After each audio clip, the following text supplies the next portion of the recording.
gets traded. Otani is now a Dodger. We'll get into all of that. But Jim is technically, Darnay, and you know this because we've talked about this. Jim's official title with Sports Wrap is executive producer. He's compensated like Ohtani. Now, a lot of it's deferred, but I mean, this is a big money venture for Jim. He gets here early. He's responsible for making sure all the equipment is working, the cameras and everything. Well, spoiler alert, if you're watching on Roku tonight, you can't see Jim right now on Sports Wrap with Darnay Tripp. What's going on, Jim? What's the latest? Okay. He is so mad. I got in, set everything up. It was working perfectly. Okay. The camera was working. It was all working. So when was this? Like an hour ago? Yeah. Okay. About 30. 45 minutes ago. Look at Darnay. Okay, yeah. I get in the studio. I get to the camera to set it up to focus on me. And somebody, I don't know, I'm not going to blame anybody, but I moved the camera slightly, and what the camera is attached to, it like fell on the ground and disconnected everything. Oh, so you broke it. And I don't know how to put it back together because I'm not a freaking engineer. I mean, we do these things and they set it up like it's like NASA over here. That's true. And so the camera's not working anymore when it was working literally 10 minutes ago. And I don't know what to say. So anyway, if you're watching it on the Roku channel, you can hear me. Look at. Here you go. Ready? Here, come on over here. Hey, there he is. I'm here. There is no way this ends up on Roku tonight. Darnay Tripp, NBC7. What do you make of all this going on behind the scenes? Because you can hear everything that's going on before the start of our show. So what's your reaction to everything going on over here right now? I was just about to draft an email to the bosses and say, hey, we're only going to be running the Darren Smith half hour tonight just on Roku. Run that Sorry thing about twice. That. Yeah. Yeah, but for our radio listeners, we can just hang out with Darnay for the next 20 minutes. So let's just do that. Let's forget about this. But I'm also fired, so. Right. And you know what? It was a good run, and Darnay could always slide into your chair, and the show's going to continue. And I don't know what hopefully happened, it'll be man. more successful. I don't know what happened. I never drop cameras like Jim. I mean, we have a like finite amount of time to get ready and scrambling and like. We need some of that deferred money.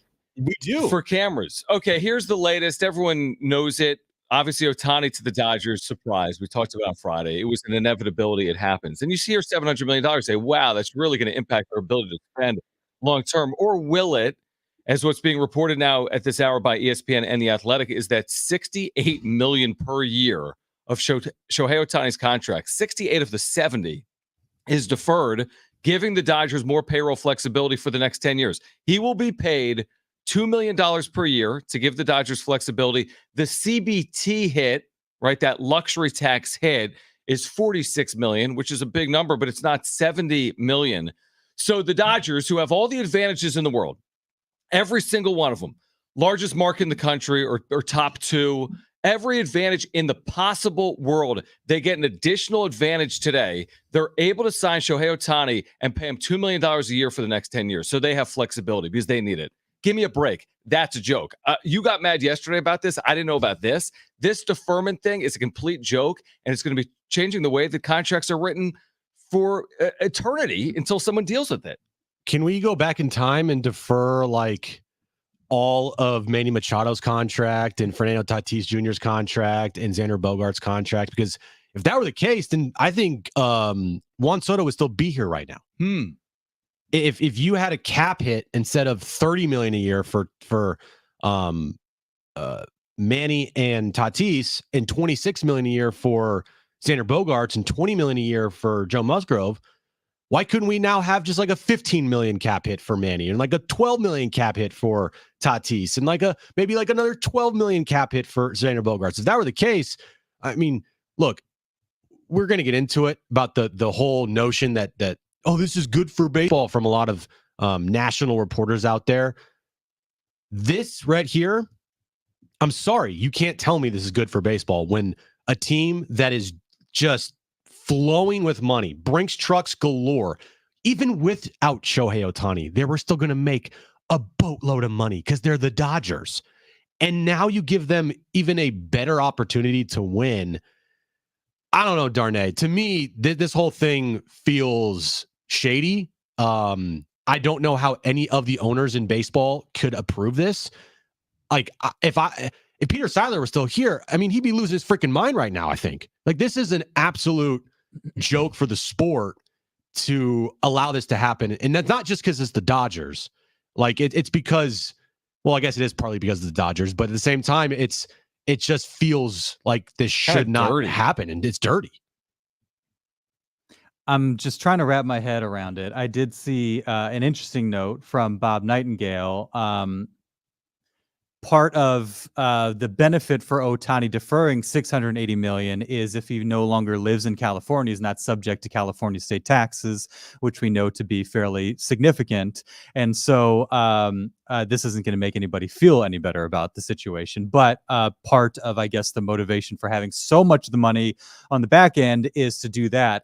And you're right. I just this doesn't seem like something that can continue. And if we are using this as a model for future agreements, future contracts, that could be problematic. And it wouldn't surprise me if that became a trend, if it was something that Major League Baseball said, hey guys, like let's rein it in a little bit. I'm really curious where the number 46 comes from, and maybe there's some simple math that I'm not doing, but how they landed on that as the AAV, because if it's 700 over 20 years, it's 46 is the number. It helps with their CBT, and them deferring all this money pretty much is a loophole for them to avoid any tax thresholds.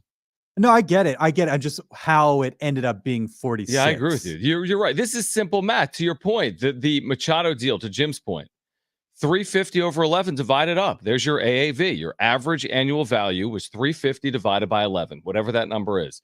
Yet this 30. Deal is 700 divided by 10, and I'm a math guy. You guys aren't, but we can all do it. It's 70. That's simple math. If someone told me it was 69, I'd be like, okay, whatever. But I mean, it should be it should be $70 million per year in terms of a CBT hit. It's as simple as that. You have opened a huge Pandora's box with allowing something like this to occur. Because how can you unwind this? If you allow the Dodgers to do this, isn't that what the Yankees are going to try to do with Yamamoto? Isn't this what the Giants are going to try to do with Snell? Isn't this what the Padres should have tried to do with their previous deals? And I'm with what Jim said earlier. Like, I'm sick of this is good for baseball. And again, like I understand when the Padres were spending, we were all for it. I was a proponent of spending, and I'm fine with the Dodgers spending. This is the way the sport works. If you want to spend, go spend. But they don't need every advantage given to them in the world to help offset spending. The Padres didn't get that advantage, and I was told it was unsustainable because they didn't have those advantages. Now the Dodgers, who have all the resources in the world to allow sustainability, get this benefit. That's bogus to me. It really is. Until we find out more about it, that just doesn't make any sense. It doesn't. But at the same time, Jeff Passan tweeting out just moments ago. Okay. Which kind of makes me now upset with the Padres a little bit, saying, quote, for anyone wondering if MLB will challenge or cancel Ohtani's contract, the answer is unequivocally no. Okay. There is a specific article in the collective bargaining agreement that addresses this, and it's very clear deferred money is limitless. Article XVI. Does anybody know what that is? That would be 16, Jim. Okay. Says there shall be no limitations on either the amount of deferred compensation or the percentage of total compensation attributable to deferred compensation for which a uniform player's contract may provide. It's a lot of words there put together. It basically says it's like a sentence when you put words together. Yeah, I know. That's crazy how that thing works. But basically, the Dodgers and Ohtani found a loophole. It upsets you because you're like, why didn't your team find that loophole? Because if that's the case, then why aren't teams spending a boatload of money on free agents, but just deferring everything? So then you don't get the tax hit. You get to stay under the CBT, and basically forever how long that contract is, you just pocket that money, put it away, and you can pay them. It frustrates me.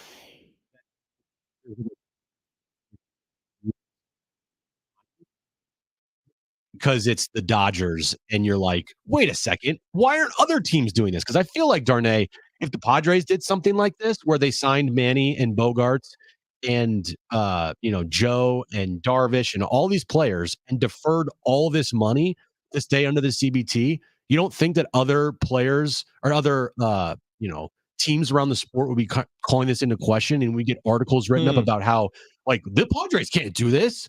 Like I feel like we would. It just seems to make sense that the CBT hit value, whatever, shouldn't, like, the math shouldn't go beyond the length of the contract. Yeah. And so to John's point, it's 10 years. Right.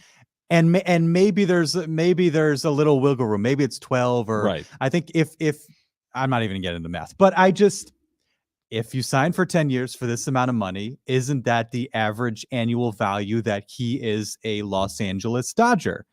It's a lot to kind of wrap your head around. I'm trying to do that now, and we're getting this information real time.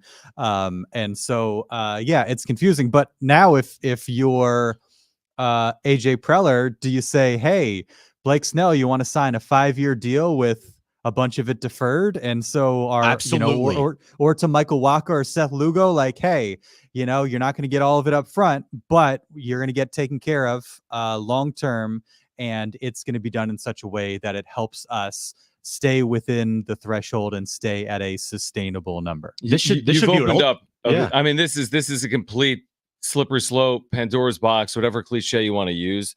Because once a team takes advantage of something like this, every team is going to try to take advantage of this. And you really, what you're basically doing, I mean, let's be fair. I mean, I think this is fair to say. The sport doesn't have a cap. We all recognize it. There are disadvantages to going over the threshold because you get taxed, right? So, okay. So that keeps people within a number. A couple of teams have blown by it, like the New York Mets. But by and large, teams don't blow by it. Some teams go over it slightly because they're taxed on it. And that's how it works. But when you allow teams to work around the tax, there's already no cap. And now you're incentivizing teams to even go further than they went previously without a cap. That cannot be good for the sport. They're like, it's already hard enough for the Pittsburghs and the Milwaukees, and you could argue San Diego moving forward. Again, they've been on both sides here. So you could argue the merits when it comes to the Padres. And I didn't complain when the Padres were spending, but I felt as if the Padres were playing by the rules. When the Dodgers are spending like this and now using loopholes, and I do think it's fair to say that, to their advantage, they're spending more in deferred money than the A's are spending on their team next year. Now, maybe that's, again, an overgeneralization, but this is utter stupidity to allow a team the ability to defer $680 million. I mean, that's the stupidest thing I've ever heard. No team has ever spent $680 million on one player and all the money gets deferred. It doesn't make any sense. And they need to explain why it should make sense. Otherwise, it just feels like the rich are only getting richer. It's hard enough to compete in Market 27. The Padres have done everything in their power to do it, and they should be commended for the way they've spent over the last 3 or 4 years. But you're going to make it harder now? It's going to be harder now for San Diego because LA and New York can use deferred money to their advantage. That to me that's a big problem for Major League Baseball. It really is. Blake Snell hasn't signed. Cody Bellinger hasn't signed. Yamamoto, Lee. I'm sure there's a bunch of, Waka, Lugo, like a lot of guys haven't signed. It's going to be fascinating to see who sees this and says, okay, let's do something along those lines. Now, it's not going to be $700 million. Sure. But I'm really curious, like, who sees this, the structure of this contract and the way the money's been manipulated, and says, okay, let's do a smaller version of that to land a guy that we maybe thought was out of our price range, but by doing this, we can get him at a more comfortable number. I think it's really interesting, given that it's happening at this point after winter meetings that, other than Juan Soto and now Shohei Ohtani, was kind of a drag. Not a whole lot happened, and there's a lot of dominoes left to fall. I want to see which ambitious team says, okay, I see you, and I, not raise you, because nobody's going to raise $700 million, but I'm going to follow suit and use that kind of structure to my benefit and see if this kind of becomes a trend this offseason going forward. Yeah, it just makes me frustrated how, if this was a rule this whole time that was stuck in the collective bargaining agreement, why have no teams done this? Maybe it's the players. Maybe the players are like, I don't want all this money deferred, but at the same time, it just doesn't make sense how we're just now finding out about how this can be done. Because all of these deals, it seems like if you want to make sure you're under that, CBT, which is this dreaded term in baseball that all teams are trying to do, then why not be able to manipulate all of these contracts like the Dodgers did with Shohei? It's one thing. Okay, to your point, it's one thing to manipulate contracts. Why have we seen long deals? Because they're lowering AAVs. Correct. And baseball, by the way, has spoken out about that publicly in the last one or two offseasons, saying we're not going to allow 22-year deals, right? We're not going to allow 26-year deals to lower AAVs. So there's a threshold there. We've seen 13s, we've seen 12s, we've seen 11s, we've seen 10s. Okay, so that's a stretch. Like if someone would have told me that Ohtani signs a 15-year deal for $700 million, but he's only going to play another 10 years, say, okay, they're fudging the math a little bit. Now it's 700 divided by 15. That's where you get closer to that 46 number. But to pay him $2 million to give you literal cash flexibility in the short term and defer that kind of money is going beyond what teams have done with the AAV, the way even the Padres have done it. Why are you giving Yu Darvish 7 years? Why are you giving Machado and Bogarts 10, 11 years? You want that AAV number down. But now the Dodgers don't even have to do that. They get the benefits of both. AAV numbers down to 46 million, and they don't have to pay this dude for 10 years. Is part of my anger with this right now? Well, most of it, because I hate the Dodgers so much. Yeah, probably. Right? No, but it's stupid. But at the same time, I feel like every fan now should be like, with their team, hey, if you're the Royals, why can't you go out and sign Blake Snell to this big contract and just defer all of it? Right? So the AAV goes down and you don't get a CBT hit, and you're not giving Blake Snell literally 70% of your total payroll every single year for the next however many years Blake Snell signs his contracts for, right? That's the biggest thing is we talk about in the next couple years, Musgrove and Darvish and Manny, Xander, and Tatis make up about what? Around over $100 million of the Padres' total, I guess, payroll each year. And if you deferred all that, you could have had that down to $50 million for 5 players per year, right? But they're still all making that money eventually. I don't know, man. It's a weird situation. I don't like it because it feels dirty. It feels like it shouldn't be allowed, but of course it is, because baseball just can't ever get out of its own way, and they can never have a system that actually works to benefit all of their Major League Baseball teams instead of only benefiting really a couple, which is a joke for your sport. To literally have a sport where only 4 teams essentially can do any of this. You can't. The Royals can never do this. The Marlins can never do this. The Pirates, the A's, of course. None of these teams are ever going to be able to do this, except for the Dodgers and the Yankees and the Mets. The Red Sox, exactly. The Red Sox, teams that have money. It's a good way for your sport to get very diluted very quickly, and honestly, it really has. And that's why the media praising this so much really bothered me, because you should be praising teams like the Padres for doing this, teams that are small market.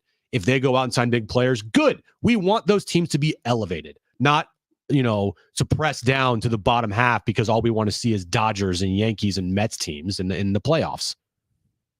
Darnay, thoughts? Additional ones? It does. It's just frustrating. I mean, is it crying over spilled milk? I mean, obviously you'd take it if you were the Padres, but this does seem dirty. I think it's fair to be frustrated, again, like you said, and Darren and I spoke about it a little bit, just the general reaction when it comes to the Padres, and based on even before today and the details came out, how it was received. There is a difference, and you can say whatever you want about where the Dodgers are at financially compared to where the Padres are. We know there's a big difference. But I think people being aggressive and spending should be celebrated, just period, end of sentence. And I think, I don't know about you guys, when I saw the 700 number, I thought, wow, that's wild. But hey, they can pull it off, good on them. I didn't necessarily besmirch the Dodgers for doing that. But now when the details come out, it seems, I was definitely curious about the math, and now the math does seem curious. And so it's really, really interesting. And I I'm just curious where this goes. And um, if you see other teams follow suit, the Scott Boras number for Jung Hoo Lee, 90 million. There's a lot of people saying, too rich for my blood. Well, is it? Can you figure out a way to make that 90 million work where it's maybe spread out beyond 5 years? I don't know. And also maybe the timing of it a bit frustrating when you just parted with Juan Soto because you knew you probably weren't going to be able to keep him around long term. And maybe there's no way that the math could have ever worked for Juan Soto in a Padres uniform. And maybe AJ Preller knew that something like this was possible and he looked into it.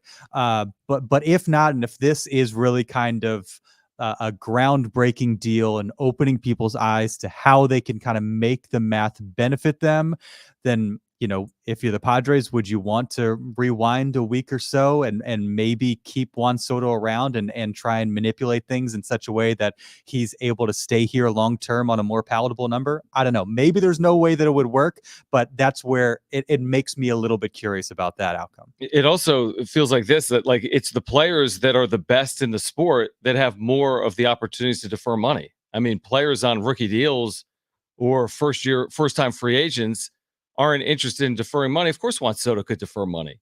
He's made $30 million in arbitration, or he's due that this year. He's got sponsorship deals. Of course, a lot of these players at the top, like Trout, Shohei Ohtani, could defer money.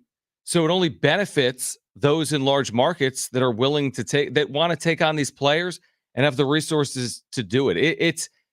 It to me is something that it's one thing for Otani to land with the Dodgers. That can happen. We all realize it. It's another thing for them to land him in the manner in which they've gotten him and the way that they're going to mess with the numbers to make this all work. That to me is a whole different conversation than him just ending up with the Dodgers. That's right. He's an overpaid. It's okay. He's just a DH. So, yeah, he's just a DH. Darn, we look forward to checking this out tonight on Roku, even though this isn't going to be on Roku. But thank you for doing it, as always.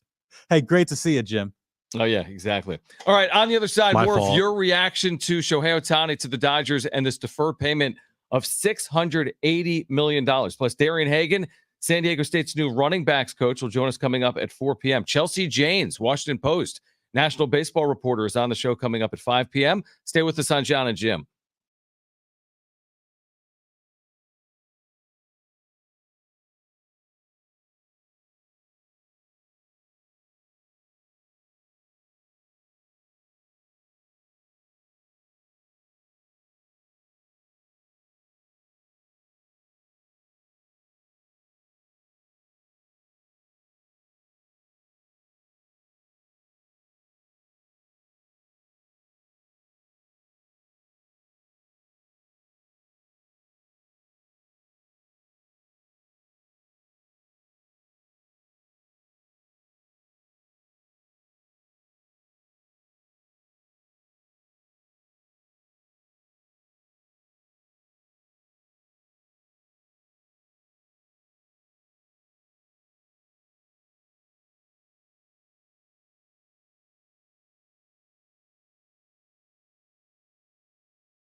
All right, more of your reaction to Shohei Ohtani landing with the Dodgers, and of the $700 million he's going to receive, 680 of it will be deferred. More of our reaction and yours next.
This update is brought to you by Staples Stores. Shohei Ohtani is going to the Dodgers, 10 years, $700 million, except there's a kicker here and a twist. He's only going to make $20 million total for the next 10 years, as literally everything is deferred until the end of his contract. Monday Night Football doubleheader tonight, John. Do you know who the teams are playing?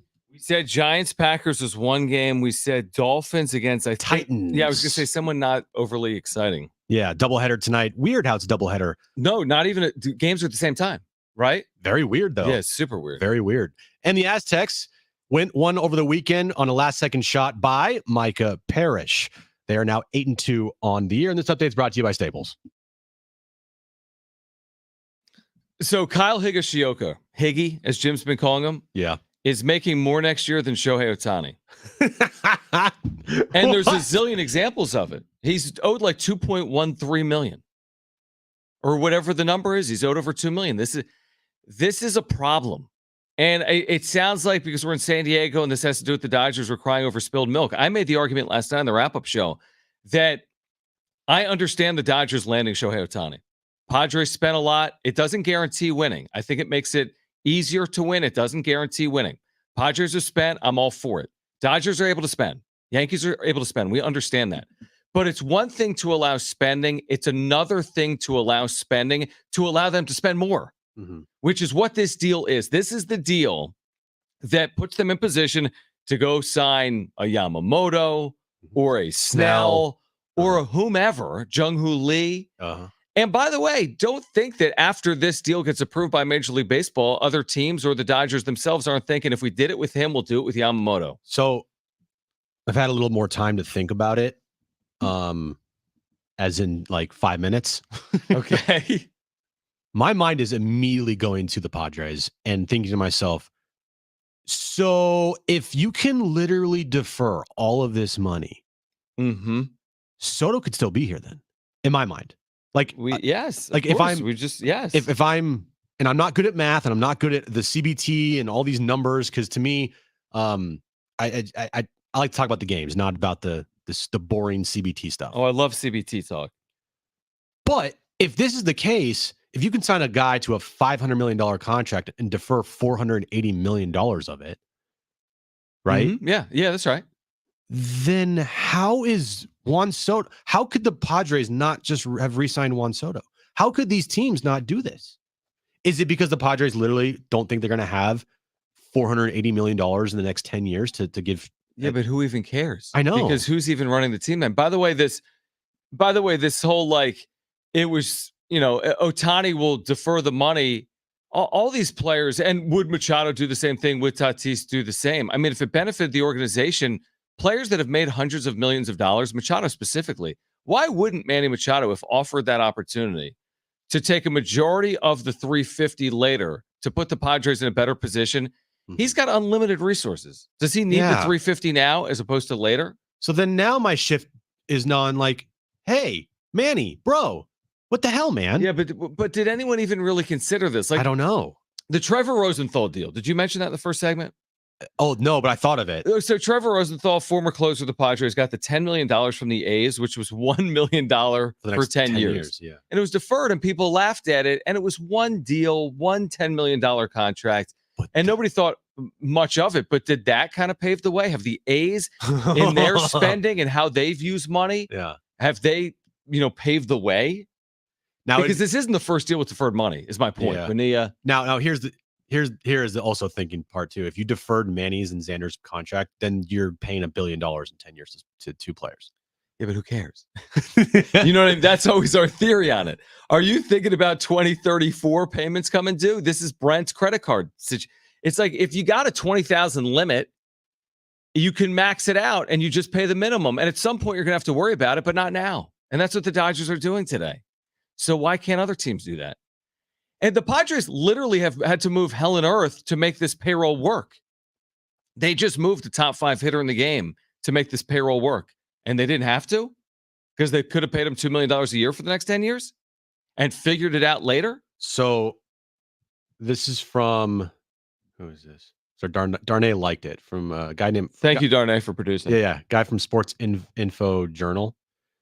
He says, basically, to summarize, the total value of the present deal, the present value of the whole deal for Shohei Ohtani is $437 million. That's because the money in the future is worth less than it is today. He said the present value of each $68 million is $41 million. Add that to the $2 million, and the CBT hit each year is $43.7 million. But it's 46. I don't know, man. Yeah. There's a lot of numbers here. Yeah, there's a lot of numbers. I'm not overly worried about the numbers. I'm worried about why this is allowed and what the implications are for teams like the Padres, the Dodgers, and the other 28. I'm just happy that the Dodgers now have a fighting chance here. It's true. That the Dodgers now get that opportunity to go out and build a better roster and actually compete for once. But remember, the Padres had to get back into the debt ratio with Major League Baseball. Gosh forbid they're outside of that. Yeah. But the Dodgers, they're not outside debt ratio with $700 million in spending in the future. That's cool. They've got it in the bank. Look, taking my feelings away, how I dislike the Dodgers a great deal. I just despise them. As a fan, I just despise everything with the Dodgers. Oh, I thought you liked them. No, I don't. Okay. Not even close. If I'm looking at it from just a general fan perspective with no allegiance, no hate, no nothing, this is kind of pretty baller. No, I disagree. But I completely disagree. The flack the Padres would have caught on this. Now we would say, but I am that is my saying.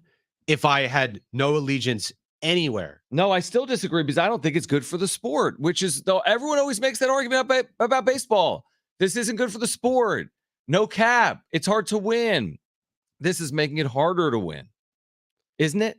Is this not making it harder to win that the Dodgers now have more resources to throw at their payroll after the Ohtani deal? This is what I'm thinking now. I'm thinking because of this, any team in baseball could sign anybody now and just defer all that money. And that's what they should do. But teams are too scared to do it because a lot of these owners in baseball care about their pocketbooks more than they do about the product on the field. But the deferred money part of the conversation might change it. If I own the Brewers today and I signed Ohtani to a 10-year deal, and I sell that team in 5 years, the next owner's problem, and my franchise valuation just went up twofold. Yeah. I just got Shohei Ohtani. So I don't think this has to do with other organizations being scared. I think this is the Dodgers and Ohtani and his representation taking advantage of a loophole. That's how I see it. Well, it's actually, I mean, it's technically not even a loophole. It's a loophole because nobody's doing this with contracts until now. That's the loophole. The loophole is the other sports already have more of a, more parity because of payroll. We've talked about that for forever. I'm okay with the way baseball is structured with there not being a cap. The union doesn't want a cap. But this is making it even harder to win, is my point. It's already hard enough in the bottom half of Major League Baseball. This has just made it, I'm not saying impossible, but a lot harder. That's how I see it. Let's go to the phones, 844-570-1360. What do you guys say? What is happening right now? 844-570-1360. Joe, you're on with Jon and Jim. Thanks for calling in. Hey, how's it going, Jon and Jim? Good, what up, man? Hey, I called you guys last week and made a comment about Gary Sanchez and Higgy, and I was giving, Jim his credit where credit was due. Thank you. Yeah, so I don't think we need to really worry about the whole Ohtani deal, because what I'm kind of thinking is what's going to happen because I'm seeing people in the comments talking about it, what's going to happen if Ohtani does sustain an injury? Does he get paid all this money? What happens? Great question. Yeah, no, 100%. It's guaranteed because it's baseball. Yeah, it's absolutely guaranteed. At the end of the day, in 10 years time, He's getting it. He will have accumulated a total of $700 million from the Dodgers, one way or another. Yeah, not in 10 years' time, in 20 years' time. He's owed it by 10 years after the completion of the deal. Now it will be taxed to death. Like, it's going to be taxed like a Daren mother. just made the point that if he doesn't reside in the state of California, it won't be taxed as the same as if. That's right. Yeah, so there's all these advantages. They're gonna parse through this whole thing. I mean, it's listen, the Ohtani thing. We said it last night on the wrap-up show, and thank you, Joey. From a Padres perspective, it's like get your own house in order. You can't worry about the Dodgers and the way they're putting together their roster unless they're doing things that could also benefit you potentially. But it's like, man, it's hard enough to win in this division, and put some of that on Preller. They haven't fielded competitive rosters over the last 10 years, a lot of that. But now it's like, how are you supposed to compete in this division with the Dodgers if they've got Freeman, Betts, Ohtani, and it doesn't cost them a dime on Ohtani for the next 10 years? This feels like when a quarterback, or like they restructure their deals, or like any player in the NFL, when they restructure their deals to make sure that they go into the cap. Right. They can sign another player. Sure. And we applaud that. But it's always... It's a different type of animal when you're talking about, $10 million deferred or restructuring of a deal. Restructuring isn't deferred, right? Like, so if Brady took, I forget what he did at the end in Tampa. He took a very low amount, right? Very low $1 million to help the team. To help the team. Okay, admirable. But he wasn't getting money on the back end. So no, I know. Right? But that's what he got. But if someone told me Ohtani got a $2 million deal, you'd say that's fishy, but that's what he's getting. But would you, if we're praising people in the NFL for restructuring their deals to help the team out like Brady did, shouldn't there be this level of, well, Ohtani's doing this to help the team out, to make sure that the team can be better built, instead of just going 10 years, $770 million per year, CBT, cap, all the luxury tax stuff, the massive hits. Like, Ohtani's, well, I don't think this is Ohtani's idea. Actually, I 100% don't think it's Ohtani's idea, because Andrew Friedman is very smart and their agents are very smart. Sure. But if Shohei signed off on this, like if this was presented, I'm sure this was presented to Shohei and he has to sign off on it. Like, hey, buddy, you're going to make $20 million in the next 10 years. Are you good with that? But in turn, it's going to help our team so much to help build a winner for you, help build a winner and winning pieces around you for the next 10 years. And if he's like, yeah, I want to do that because I want to help the team, shouldn't that also be maybe praised a little bit? Well, I don't buy that he's the only player in baseball that would do it. And what the Dodgers are doing here is so revolutionary, and it takes Ohtani's willingness to do it for this to occur. Like, I feel like this could have been occurring for the last 10 years, but has not been for one reason or another. How about this? Counterpoint. Okay, we need to break. But yeah, why don't you counterpoint on the other side? Okay, all right. Counterpoint from Jim on the other side, plus more of your reaction. Are you cool with this? If it was the Padres, you'd be cool with this? This is where baseball's heading. You're okay with deferred money? It helps the team. Soto gets $600, but he's only getting paid $6 million from the Yankees because it helps the Yankees win. long term? Are we okay with that? 844-570-1360. That's next on Jon and Jim.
All right. Our reaction again to Shohei Ohtani's deal with the Dodgers, not the fact that he's going to LA, but the way this deal is structured. Plus, coming up in the 4 o'clock hour, your chance to win Holiday Bowl tickets. Stay with us on Jon and Jim.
I mean, is this like yelling at cloud stuff? Am I going to be yelling about this at 3 a.m. in Seoul for the opener between the Padres and the Dodgers in 3 months? What a joke. He's making $2 million. He's making less than Higgy. Now, it would be one thing if the I guess cap hit or whatever we're calling it, every CBT hit. You know, like right now the CBT hit for Machado every year is 30 million, correct? I think that's right. It might be 32. Okay. If the CBT hit for every year for Otani with the Dodgers was $2 million is what he's making, then I would lose my freaking mind. Right. Then I would be like, this is an absolute joke. All right. But shouldn't it? But it's not. It's like 70? 40. It's like 40. It should be 70, but it's not 70. And if it is and he's making $2 million a year, so then you're like, wait, it should be $2 million a year. It's actually 43, 45, $46 million a year. Machado's is 350 divided by 11. That's the number the Padres are paying CBT wise. So that's the number. So then my question is, was there ever, this is what my counterpoint was. Mm-hmm. Was there ever a discussion with Manny about potentially deferring money to help the team keep certain players and or go out and sign players to help them win? If there was ever a discussion about that and Manny said no, he does not want to defer any money, then I'm pissed. Well, he's kind of, let me explain for 1 second, because this happens all the time in baseball. He kind of is deferring in the front half to give the Padres payroll flexibility. I mean, like cash in the bank flexibility. For example, Machado's deal that pays him $350 literally pays him $13 a year the first 3 years. Mm-hmm. He gets a majority of it on the back end. This is very typical of a long deal with a star. Tatis is similar, right? First couple of years, pay him, we'd have to look, right? 5, then 10. Eventually gets to 20 and 30 or more $1 million. Same thing with Machado. Like Machado will be paid next year by the Padres $13 million. That's what he's actually paid. Therefore, they have more cash for their roster. But the cap hit for the Padres next year is $32 million, even though he's making 13. Okay. So I'm saying he kind of did that, as in, yeah. Did they call him and say, hey, do you want to defer? Or is this so revolutionary? Like, boom. Otani's deferring 97% of the deal. That shouldn't be allowed, is my point. That's if someone said here's the deal, you can defer 18%. Like there's a max. Hey, 20% of deals can be deferred. Okay. Then he deferred 20%. He's deferring 97%. I mean, no, it's non-relatable. For everyone listening right now, if you make $50K, if you make $20 an hour, if you make $100K, are you going to defer $97,000 of the $100,000 you make until later? No, you're going to. It's not relatable. No, it's not. Because Shohei makes so much money off of his other endorsement deals, and by being in LA, and by being, the number one sporting draw in all of Japan. Sure. And by being on a lot of national television next year, probably the most of any team in baseball with the Dodgers. Okay. Postseason, all that stuff, jersey sales. He don't need the money. Like he's going to get all the money in the world, and he's already richer than rich. But to me now, John, like you mentioned the word, and at the start of the show with Darnay, Pandora's box has now been opened. If teams don't start doing this, I'm pissed if I'm a fan of that team. Right. If teams do not start signing players to massive deals and deferring money, and maybe it has everything to do with the player agreeing to it or not. I think it does. I'm not quite 100% sure. The player has to. Oh, of course. Okay. Yeah, the player has to do it. Agree to it. Do most players want to defer 97% of their salary? Probably not. That's my point. Is like Shohei is doing this because he's a billionaire. Because he's already a billionaire, and he wants to win now, and he wants to make sure the Dodgers have the best chance. And he's never won. Yep. So he wants to make sure the Dodgers have the most flexibility to do it. But going forward, the deferring of money, these players, if players truly want to win and the high-priced players want to truly win, then deferring money should be the way to go now. Like, I better be seeing a lot of deferred money for a lot of these players going forward. The high-priced players that claim that they want to win bad. Like a Manny and a Xander. Well, what's Manny supposed to do? Go back in time? He signed a deal. He couldn't, but maybe that's my whole thing. My question was it ever discussed to this level? Like what you said, I understand it all, kind of, not really. But was there ever a discussion like, hey, Manny, look, $350 million, but we want to keep Soto. We want to have flexibility every offseason. We want to stay under the CBT, which is the most important thing. So let's defer 330. If we can defer 300 of it, and you get $50 million over the next 10 years, this is going to give us this opportunity to do, ABC. But I don't even know if that was discussion, and it should have been because it was actually right there in the rules the entire time. By the way, do you see that going over well with Manny Machado? Absolutely not, dude. And it's not his fault. Nobody's really done this until today. And he could have if he made his primary residency in, I don't know, like Miami, which he does have a home there. On the other side, we're going to get back to it. So it could have worked. Daren Hagen is going to join us. He was just named San Diego State's running backs coach. He's an amazing story. He was the quarterback of Colorado's national championship team in 1990. He's been in Boulder for the better part of the last 30 years. He's from LA. He's coming back to Southern California. He'll join us next.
Hey, guys.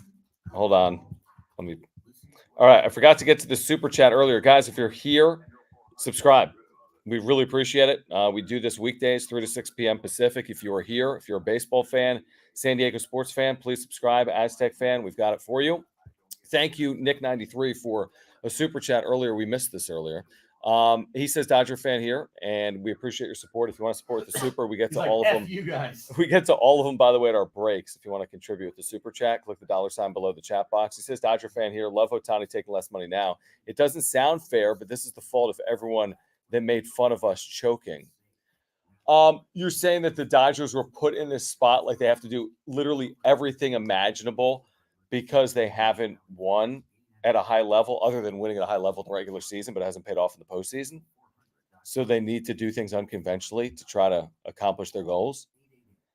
Yeah, I don't know. I mean, by the way, this doesn't guarantee them anything. We all agree with that. I mean, they could be in a best of 5 series, Jim, as we know, with a first round bye and lose 3-1 to the Brewers. Who did they lose to this year?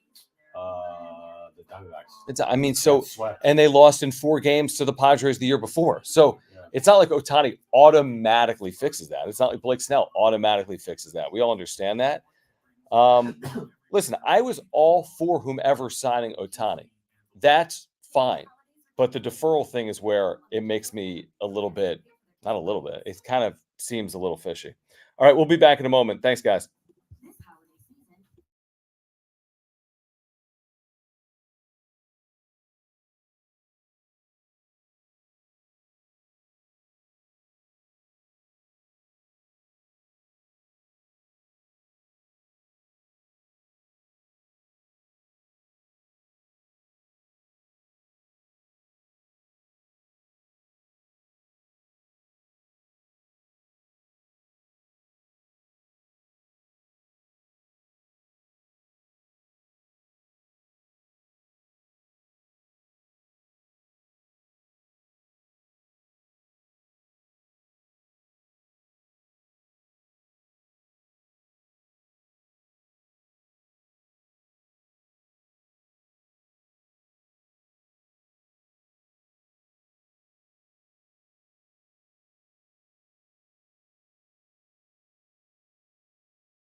All right, this update is brought to you by Staples Stores.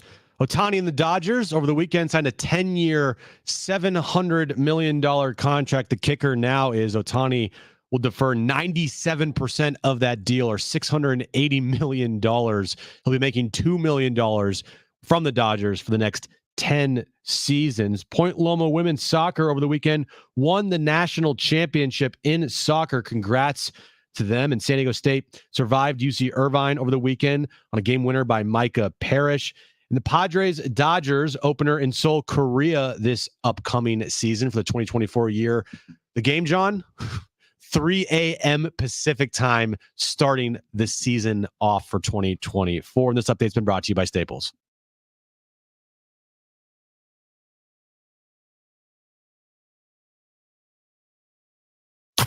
Getting close to that time. Yep, that time. Quitting time. And there's only one way to handle that drive home. John Schaefer and Jim Russell. It's getting real in the NFL. He's at midfield. Wallace to the 40. Still in his feet. 30, 20, 10. Celebration time. He's in the barn. And the Ravens win it in overtime. Takes the snap, turns on a sweep, coming near side, Debo, he's going to walk into the end zone. It's a touchdown for Debo Samuel. Shohei gets the cash. Shohei Ohtani, as we saw in the World Baseball Classic this year, loves winning, and he thought that winning in Los Angeles was going to be the best place to do so. Now it's time for Jon and Jim. All right, San Diego and Southern California, what's going on? This is hour 2 of Jon and Jim. We'll get back to that Shohei Ohtani discussion, of course, coming up. Also, this hour, your chance to win Holiday Bowl tickets coming up at Petco Park later this month. It is our pleasure right now. We've spent so much time talking about San Diego State football this month, obviously with the hiring of Sean Lewis, all the excitement right now around the program. And recently, they announced that Daren Hagen, who is an amazing story, has been hired as San Diego State's running backs coach. He's a native Southern Californian. He was the national championship winning quarterback at Colorado in 1990. He has spent the better part of the last 3 decades in Boulder at Colorado, but he's the new running backs coach here at San Diego State. Coach Hagen, great to have you with us here in San Diego. What has this been like for you, the adjustment and heading back to Southern California? Well, thanks for having me on. It's been an easy adjustment, you know. The reason why is the familiarity I have with Coach Lewis and Coach O'Boyle. And, you know, being that I'm from Southern California, so, you know, being able to be close to family and friends, and it's been awesome. I love it. And you worked with Coach Sean Lewis last year in Colorado. What's it like to work with him on a day in and day out basis? Well, Coach Lewis, he's the type of guy that never has a bad day. He's always encouraging. He's always one of those guys that he keeps an open mind, and he has fresh ideas on a daily basis. And when you come to work for a guy like that, you want to give it your all and give it your best every day. Daren Hagen is with us, San Diego State's new running backs coach. What do you know about your running back room? Obviously, they're still going to be changing with players coming in and everything that's going on right now in college athletics in general with the portal and with the transfer rules. But how do you feel about what San Diego State has coming back when it comes to the tailback position? I feel good about my room. I met them all in the last couple of days here, and they're all super nice. They all have good grades. They all say the right things. They say they want to be here. And I told them as long as I'm here, they're gonna get treated right. And I have an open door policy. I want those guys to be able to come up to my office and be able to come up anytime and talk ball, talk about life. Just to let them know that they don't have to worry about anything. I'm in their corner. I'm always going to be in their corner. Not just this season, next season, or whenever. But I'm gonna be here. I'm gonna be in their lives for the rest of my life, at least. Love to hear that, Coach. Snapdragon Stadium, San Diego State. For you, first impressions of coming here and seeing the facilities and seeing the stadium that you'll be in, this upcoming year. Well, when I first accepted the job, I called one of my former guys that I coached here at the CU, and that's Demetrius Sumler. Mm-hmm. And I asked him about the facilities, and he told me it's not like Colorado's, but it's nice. And then when I get here, this place is unbelievable. It's the facilities are nice. The football stadium is better than Colorado's. It's not as large as Colorado, but when we start winning, they said that Snapdragon is expandable. You can expand it to 53, and we're gonna make sure we do that. We're gonna expand that stadium, and we're gonna have some fun. But I love everything about San Diego. I love everything about the university. I'm looking forward to going to work. Looking forward to working with my guys. And getting out in the community and getting to know people. I'm ready. I'm fired up. I'm re-energized. And I'm glad to be an Aztec. Daren Hagen with us right now, San Diego State's new running backs coach. You mentioned your time with Demetrius Sumler, who's a cornerbacks coach here, but was a tailback at Colorado. And like you said, you coached him going back, was it roughly, 15 or so years ago? You coached him for at least a couple of years. What's that like for you to watch players that previously played for you that you're now coaching with? It's awesome because, as when players are in college and they see you on a daily basis, they don't know what you go through. They don't know what you do on a daily basis. And then once they jump in, into the coaching profession and they see it, they know how they were treated. And I think it comes full circle in the way that they treat their players and how they handle themselves professionally.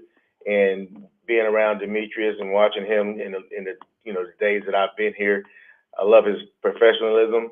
He's entrenched in the program, and his kids are constantly in his office. So I kind of see that as a reflection upon myself because he was always in my office, and now he's doing the same thing with his kids. So it's awesome to see. Coach, recruiting, I've seen so much on social media of late from San Diego State, especially coaches, Sean Lewis, everything as far as recruiting goes. Has there been this mindset and this going forward when we recruit, we want to make sure we're in all avenues on social media, Twitter, Facebook, Instagram, whatever the case may be, to make sure that we touch or are getting to these kids in any way possible? And also, how has been recruiting going so far for you? Well, Coach Lewis hasn't mandated that we do anything for his social media, but I know as a football coach and as a coach in general, if you're not reaching kids at every avenue and under every stone, and you're not trying to reach their high school coaches, a lot of them have handlers. If you're not doing those things, and you're not doing your job.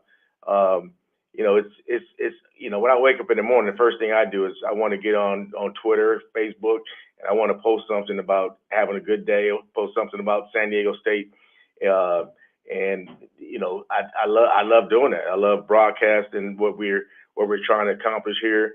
The Coach Lewis is a guy that we recruit every day. We make sure that we're attracting the type of kids that we want in our program. We vet every process. We talk to coaches. Now we're in an evaluation period. We're talking to family members. Getting to know people and getting to know, letting them know how this operation is going to be run. This is a place that, in my opinion, is a gold mine, and this place should always have winning tradition like it has been in the past. And we're just looking forward to enhancing what the coaches and the players before us have done. We're looking to enhance it and put our own stamp on things, but at the same time, keep the traditions of San Diego State alive, and just draw the right kids into our program. I would think, and again, Daren Hagen is with us. He is San Diego State's new running backs coach. I would think selling to potential recruits that are tailbacks, San Diego State's been like an RBU. Right. You think about the history, as whether it's Marshall or more recent history, all the successes on the ground. DJ, Donnell Pumphrey, Rashad Penny, and there's so many more that I didn't even mention. It kind of sells itself to some extent, doesn't it? Their tradition and lineage. Right. Yes, it does. It sells itself, and at the same time, a guy like me that's big on history and big on tradition, those guys that you named and quite a few more, their pictures are going to be up in my meeting room, and I'm going to harp on the successes they had at this university, and the kids. I'm not going to go for 2-star kid or 3-star kid. I'm going for the best running back that we can get for the University of San Diego State University. And, if I'm not doing that, then why did I come to this beautiful place?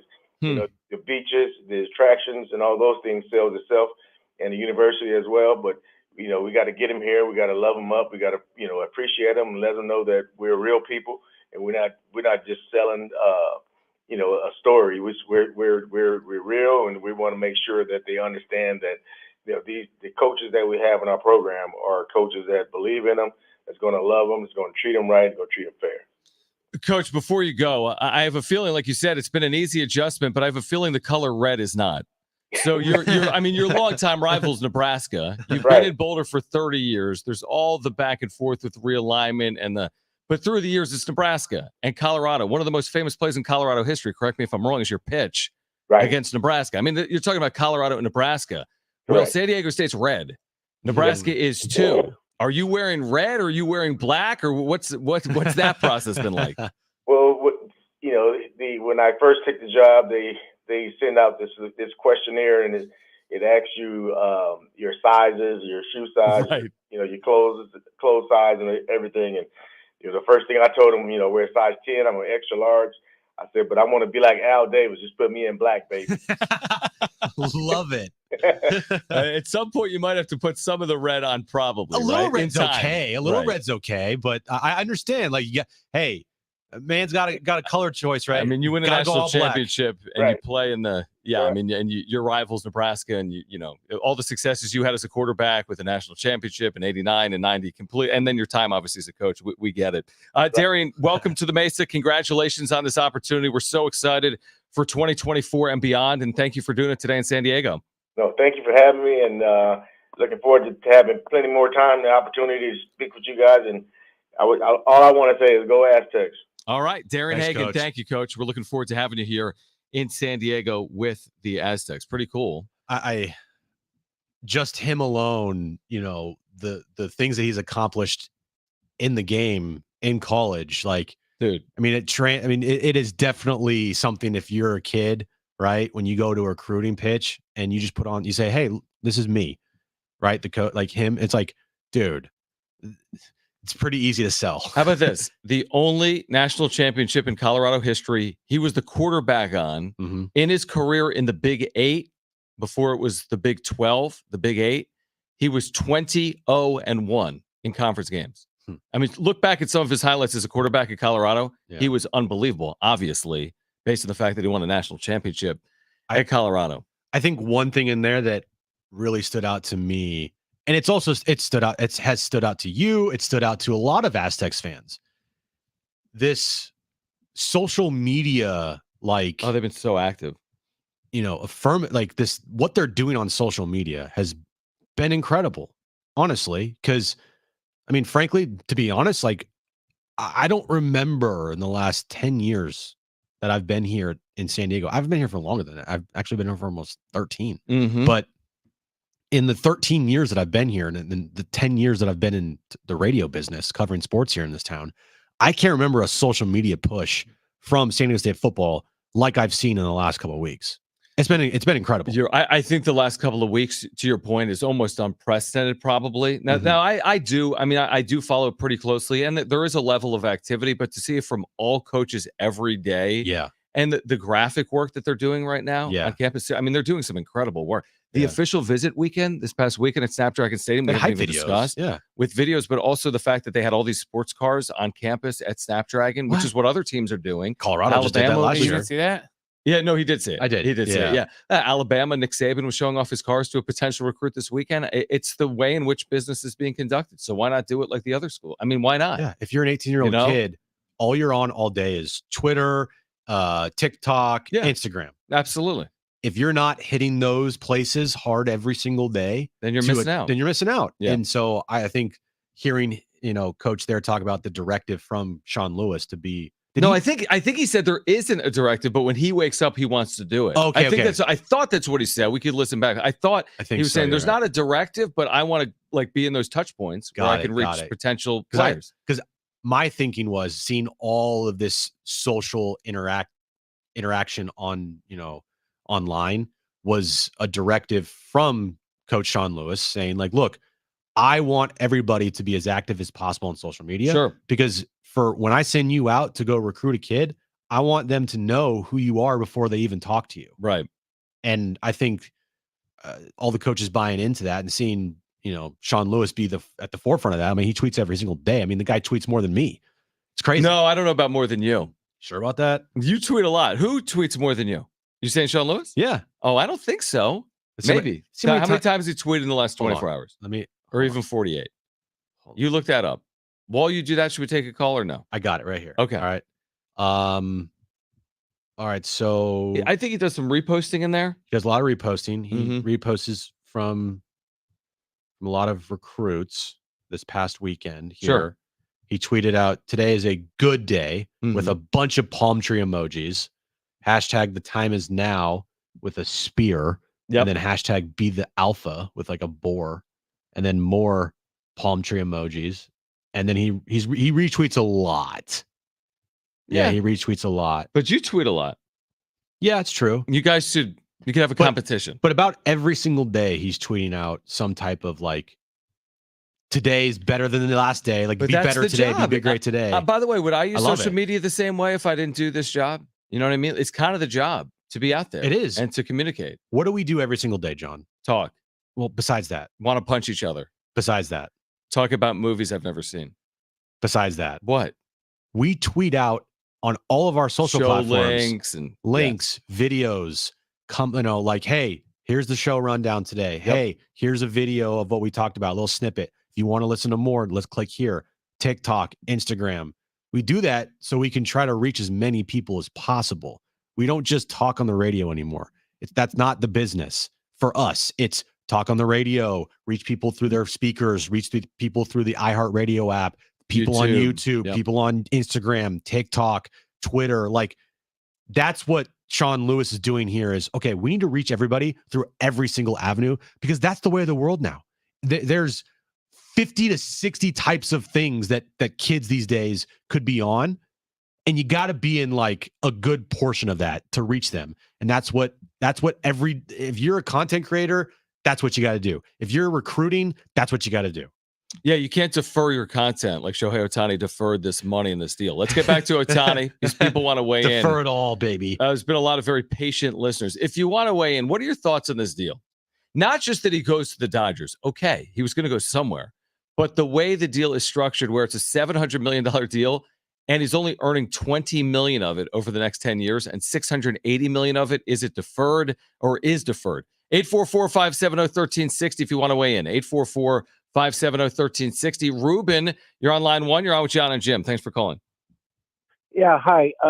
This clause in the agreement, the players' agreement, was tested a long time ago. Bobby Bonilla contract. Sure. Everybody is aware of it, and nobody said anything when that agreement was put together.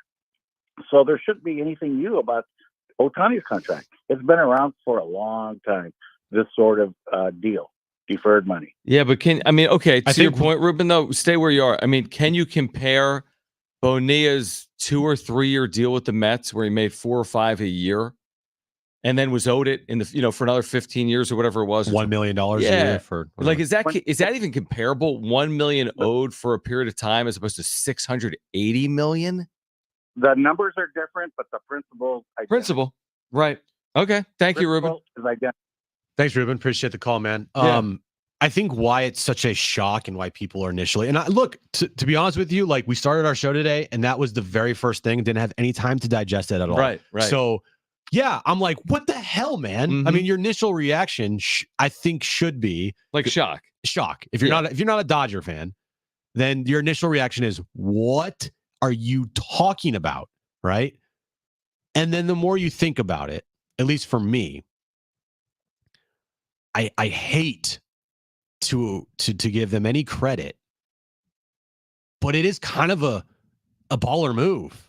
I hate it. I still hate it. See, I don't agree with that. No, I don't. But I don't think it's good for the sport. And you can argue other things aren't good for the sport, but I just don't. I agree with you that on that sentiment. I don't think it's good for the sport. I agree with you there. Right. What I'm saying is, within the rules for Ohtani to agree to this, and it's no way at all Ohtani's idea. You can't tell me it is. Right.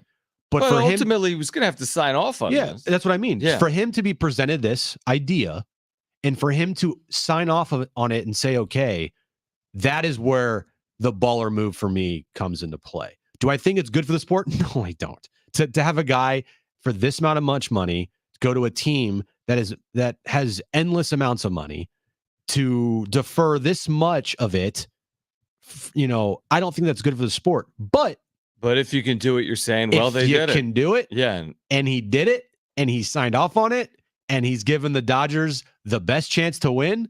It's kind of a baller move, but I still hate it. My issue with it, and let me be clear here, because I wouldn't even talk about it today on the radio, Jim, if someone told me it's a $700 million deal and 10% of it is deferred. I'd be like, whatever, okay. I mean, they're still paying him $630 million the next 10 years, and it's maybe a $63 million hit, not 70. I'd be like, well, that's a little interesting, but it's a $63 million hit per year. I mean, it's as significant as it gets, but it's not. It's a $46 million hit, and they're paying him $2 million a year, and I'm going to get even more pissed off when they sign Blake Snell or whomever else is next in the pipeline for the Dodgers this offseason. Do you think the next player that signs a big time contract defers any money? Because I feel that's going to be interesting. I feel like now is the best time to jump on this bandwagon or this train of like, hey, maybe we should go out and try to sign this player and defer all their money. 844-570-1360. What do you sign off on? What do you think of this deal? 844-570-1360. Darren, you're on with Jon and Jim. Gentlemen, how's it going this afternoon? What's up, man? It's okay. I agree, Jim. Just okay. Here's the deal, and I'm not a conspiracy theorist, but I think it's so obvious that we all need to just come to terms with what's happening. The World Series and the playoffs last year, with the Dodgers being out early, the Braves being out early, we had a kind of random World Series. Mm-hmm. The Major League Baseball is now 100% trying to get a Dodgers-Yankees type World Series. They are 1,000% aiming to get big market teams even more money and more financial flexibility. And if the Padres were to do this, could you just imagine the outcry? Or even if the Pirates pick a random middle market team, MLB would flip out. But it's the Dodgers, if the Yankees did it, the Red Sox, Mets. These are the teams now that they're trying to give flexibility to, so things like the 2023 postseason don't happen again. They don't want the 1 seed and 2 seeds gone. They want them going, to the CS or to the World Series, et cetera. So that's what's happening, and this probably will become more normal, and I think it sucks for the sport. Darren, good call. Let's react to more of this. People want to weigh in. We'll do it on the other side. What do you think of this deal, Padres fans? Maybe you're a Dodger fan. What do you think of this deal? 844-570-1360. This hour, your chance to win Holiday Bowl tickets. An amazing giveaway that's coming up in just over 2 weeks. You can hear it on San Diego Sports 760. We have Holiday Bowl tickets to give away during Trainwreck Radio. Your reaction to this unbelievable blockbuster deal in so many ways. 844-570-1360. That's next.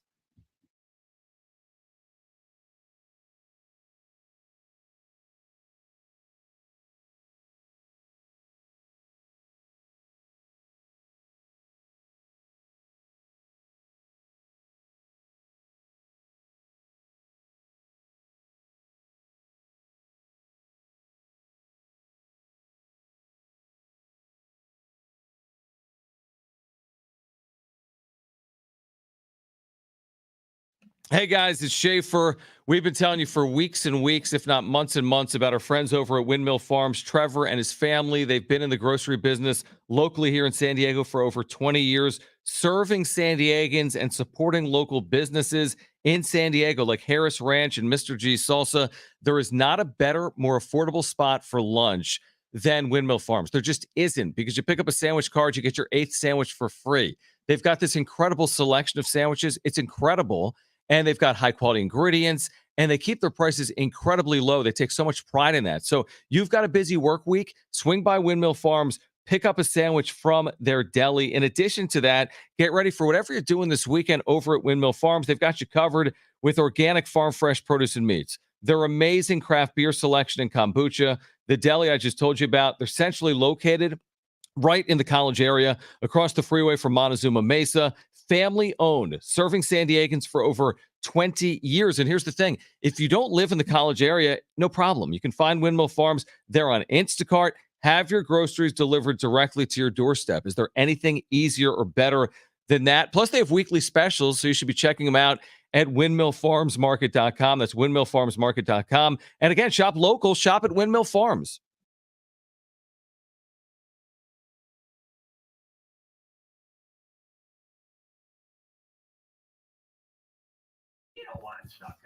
All right, let me get to the super, guys. This is from Hulk Smash Yo Mom. Okay. That's like such like a Ron Burgundy. Like, look at me with the movie reference. I'm like reading something for a first time. Listen, I appreciate the super chat. And again, if you guys want to contribute, we get to all the supers during the breaks. So thank you for subscribing and thank you for the supers. He says, John is always crying about something. Get over it. Well, first of all, it's my job to offer my opinion. So if I'm just like, yeah, it's cool. Yeah, it's fine. I mean, we have. This is something we're going to discuss. You can find a lot of people out there. And I was thinking about this today driving in. Yeah. You know, if you are on the radio or like a content creator or have your own TV show or whatever, the idea is you want people on those shows that actually say something, right? You want to when I'm watching somebody, what's the one thing that you hope to get out? Is a reaction, right? Like I want to watch something and not be bored to death. There's a lot of shows that I could think of off the top of my head that are boring as hell because they don't say anything. They just either agree with it or say, yeah, I don't really like it. And they don't give like an actual opinion. They just go with the flow. Okay. That's not what we're doing here. Like me and you, like I'm going to tell you if I hate it or not. And I'm going to tell you why. Yeah. And it's like, here's the one thing also, and I think a lot of people, the reason, people come to us like day in and day out is like, this is our true opinion. I mean, this is our true opinion. If you watch the wrap-up show, if you listen to Jon and Jim, if you see the way we cover baseball specifically, like this is our opinion.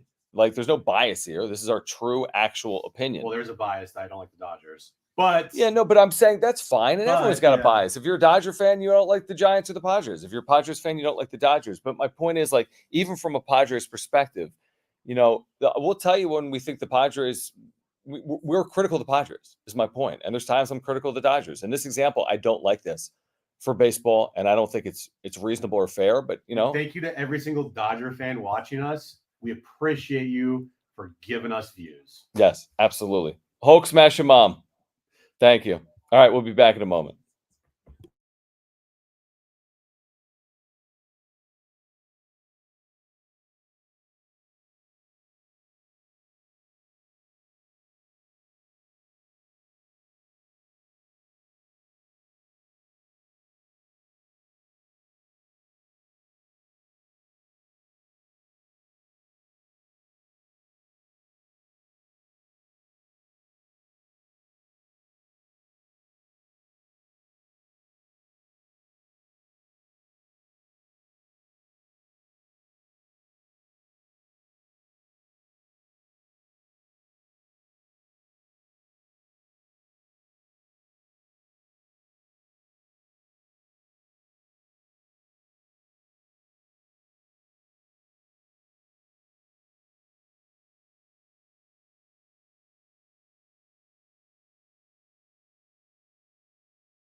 All right, this update is brought to you by Staples Stores. We'll start with the big news of the day. Shohei Ohtani's $700 million contract, 10-year deal with the Dodgers. 97% of it will be deferred, $680 million. He's going to make $2 million per year for the next 10 seasons.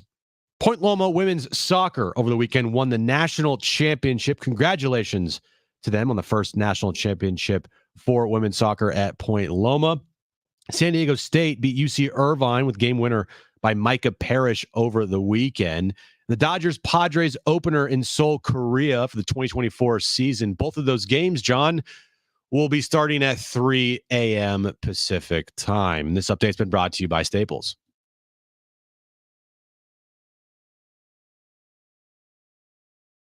All right, we're going to get to more of your calls. Chelsea Janes, national baseball reporter for the Washington Post. We caught up with her this afternoon before we learned about the deferred payment, but we will have her reaction to the contract. Shohei Ohtani, $700 million to the Dodgers. Chelsea Janes, great reporter on baseball, will join us at 5. Also coming up in about 15 minutes, your chance to win tickets to the Holiday Bowl, SC Louisville. Your chance to win tickets to the Holiday Bowl coming up in about 2 weeks. Man, there's a lot of reaction right now. Oh, boy. There's a lot of reaction right now. We want to hear from you. Your reaction to not only Ohtani to the Dodgers, but I'm getting $680 million of these dollars deferred in the future after the 10-year deal. Let's go back to the phones. 844-570-1360. Don, you're on with Jon and Jim. Yeah, how you guys doing today? How are you, Don? We're okay. I just found your channel on YouTube, and I was a Dodger fan in 1965 because I lived real close to Cincinnati, and when I was a kid, my dad took me to the old Crosley Field, and when the Reds played the Dodgers, and became a Dodger fan. Now, growing up in the 60s and 70s, I hated the Yankees, especially when they were buying players like Reggie Jackson, Catfish Hunter, and those guys. Mm-hmm. And now, in the last 6 years, this is what the Dodgers have become. And I always loved the rivalry between, when I was, like I said, growing up, the Dodgers and the Reds and the Pirates. But now, the way that they've got baseball, they might as well retract 14 to 16 teams. And I get tired of MLB Network keeps saying, well, this is great for baseball, Ohtani playing for the Dodgers. Now, how you ask every other fan on, these small market teams, how's that great for baseball? And the Dodgers, they always find ways to manipulate the system, just like when the 10-day disabled list or 15-day, they were kept running guys, put them on the disabled list, taking them off. They just seem like to manipulate the system. And, everybody says how, Dodger fans were. I was watching that stuff Friday, and I couldn't believe that Toronto was going to get him. And all these Dodger fans were coming out saying, oh, we didn't want him anyway. And I just think it's bad for baseball. I think the Dodgers are manipulating the system. And I was really upset with the Padres. I was hoping the Padres would do something. But now I think with Soto gone, I think the Padres are going to have a lot of problems. And the Giants, they're not relevant. But look at all these other teams now, these small market teams. They don't have a chance. Don, thank you for the call. Appreciate you weighing in. Thanks for finding us on YouTube as well. Listen, I said last night, like, the Padres were spenders. We embraced it. It was celebrated. I'm all for it. Mm-hmm. I never said that the Dodgers couldn't be spenders, the Yankees couldn't be spenders, the Mets, so on and so forth. That's how the system works. They've always been spenders. We've relished in this idea that the Padres are now spenders. And the fact that it's not going to happen for forever, okay, such is life. But it's one thing if the Dodgers are spending and the Padres are spending. It's the manner in which they're spending is my issue. The Padres did it the right way, did they not? It didn't work out with the World Series. But Peter Seidler should be commended for spending real money, top 3 payroll, higher than the Dodgers in 2023, and it didn't pan out. But if the Padres could have used a mechanism like this to their advantage to give them a better shot at winning, then why didn't they take advantage of that?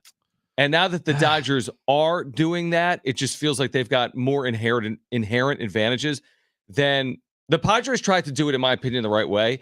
And this now makes that almost look silly because of the way the Dodgers are doing this today with Ohtani. And it also, the part of it, you're like, this doesn't make any sense. Like, shouldn't you, as a sport, want the teams that are in the quote unquote small market to spend like the Padres, but yet it was frowned upon by a lot of the national media. Now, their concerns, I guess, if you want to say, turned out to be true. Like, is this sustainable? Right? We had a lot of discussions about sustainability with the Padres. Is it sustainable? Right? Well, we're finding out the $256 million or whatever the payroll for this past season, it's not sustainable. Okay. But a payroll between 170 and 190 million dollars could be, I think, sustainable, or at least you hope it's sustainable. And that to me is plenty of money to win in baseball. It's just, but not with this roster. But not with this. I get it. With not this roster. That's the problem. So the point about it being bad for baseball, when you see only a couple teams being able to get a certain player, I agree with that, because it wipes out a majority of your sport. In basketball, every single team is given a better opportunity to sign their own players because they want it to be competitive balance in the NBA. Giannis signing with the Bucks, he signed for like $70 million more than he could have signed with any other team. There are instances we've seen in the NBA where obviously players take less money because they want to create super teams. But most of the time, if you draft a player and they end up bringing really good, more often than not, that team is going to be able to keep them because they have such a better advantage to do that than any other team. That's not the case in baseball at all. In baseball, the second you become a free agent, the team that you had, like that formerly had that player, they don't get any advantages whatsoever to be able to keep that player at all. And that to me is where baseball, along with a bunch of different things, is screwing up. The Angels this past offseason should have been able to have a better advantage to keep Ohtani than any other team, but they didn't. They actually had a less of advantage because, becoming a free agent in baseball, you're like, it's a wild, wild west out there. You can pay him whatever you want. And we saw it with Ohtani making $700 million. I mean, everything you said is accurate, but this conversation doesn't have to do with that. The fact that it's more quote unquote fair in the NFL or the NBA and baseball is different than that, that's been going on for forever. But basketball also changed a little bit over time. They did, and baseball has too. But by the way, the players don't want a cap. But okay, so baseball plays with different rules, and you could argue the merits of those rules. But when you start allowing things like this to occur that actually make it even more egregious or like create even more of a gap between the haves and the have-nots, you can't sell me on that being good. And I could be, it's a one-off, and Otani's special, and I don't care. I mean, it doesn't make sense. What's his worth? Are you telling me he's worth just $2 million per year? That's stupid. Why should the Dodgers benefit from the fact that this guy's got money in the bank and he wants to win? Well, all players want to win inherently. It's professional sports. They all want to win. So he wants to win so badly that he's going to take $2 million and defer $680 million to then benefit the Dodgers. That to me just seems dirty. I'm not going to say it's cheating, but it does feel dirty to me. I said that an hour and a half ago, and I'll stick by it because that's how it feels to me. So we got tagged in this quite a few times over the last hour or so. Okay. It's the report from MLB Trade Rumors last year at around this time, almost to the day, 12/10/22. So exactly a year ago.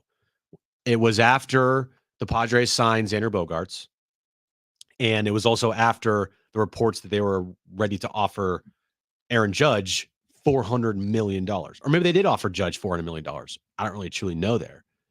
But in this article, it says Jon Heyman of the New York Post reported that the Padres were preparing to offer Judge a contract that would have exceeded $400 million over 14 years. However, Heyman also heard Major League Baseball would have been prepared to veto such an agreement because of the length if the sides had agreed upon it. Of course, it proved to be a moot point because Judge, went back to the Yankees. Thank you for proving certainly my point and maybe our collective point, which is, okay, that's not fair per Major League Baseball, right? Stretching out a deal 14 years because he's 30. and to create a lower AAV. Lower AAV. Okay, correct. so for example, 400 divided by 14. I know we're up against it, but roughly, Jim, is come on, 30. John. Hold on. It's like 29. Hold on. 28.75, right? Between 28 and 29.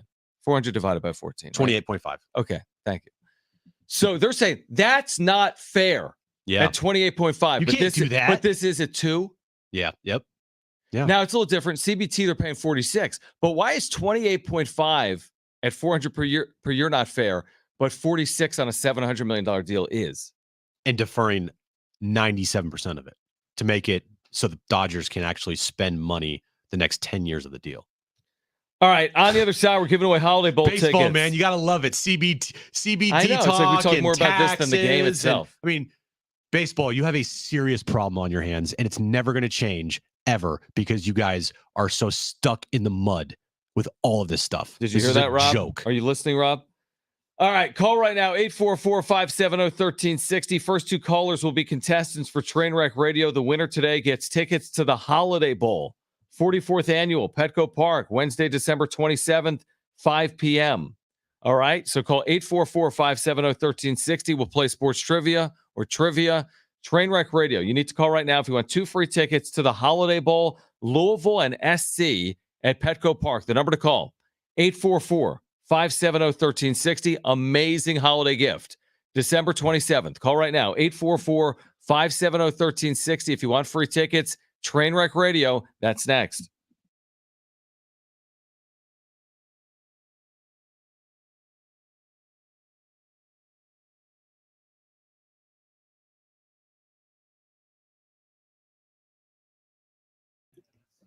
All right, couple of things here, SJL Stevens. Thank you for your super thanks last night on the wrap-up show. All right, I think you gave a $20 super thanks last night. And thank you for your super chat here right now. Guys, if you're here, subscribe. If you're here, thank you for the super chats. We get to them all during our breaks. Click the $ below the chat box. He wants to know this question, like a logistical question. Not a Dodger fan here. Why is Jim's mic so horrible for super chats? Great work, by the way. We can't turn both of our microphones on our computer, so there'll be feedback. We're in the same room, unlike the wrap-up show. So we only have one mic on. It's mine. So I have to so here. Now it's better. I can talk. Probably it sounds better right now. But if I'm over here, man, it sucks. Yeah, exactly. So that explains we have a million cords in this room right now. A million. And I'm not really an engineer or a technician guy. I'm surprised we're even on YouTube, to be honest with you. That we figured it out. We figured it out. Yeah, and we have some issues with that sometimes too. Yeah, there's a lot of issues sometimes that I can't control. It's sorry, but that's the reason why. But we appreciate you, SJL Stevens. Absolutely. We really do. So guys, thank you so much for the super chats. Thank you for your support. If you're here, please subscribe. And we will be back in a moment. Thanks again.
All right, caller 2 just dropped off. If you want Holiday Bowl tickets, you need to call right now because we've got Holiday Bowl tickets on the line for Trainwreck Radio. That's trivia.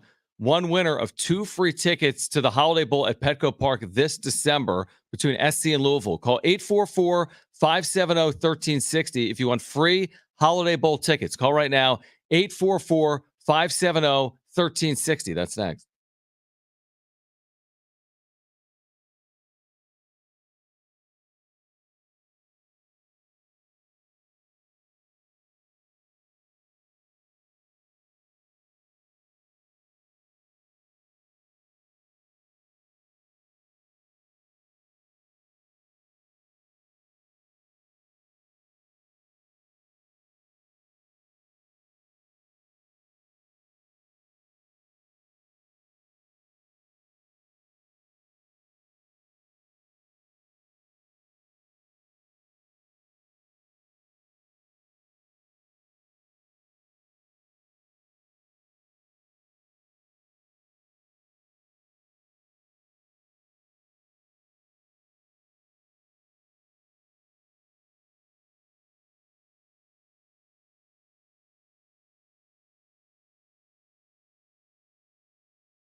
Well, it's been very interesting today to see the reaction that we're listening, whether it's on YouTube at 70470, started with team at 844-570-1360. Here's the reaction.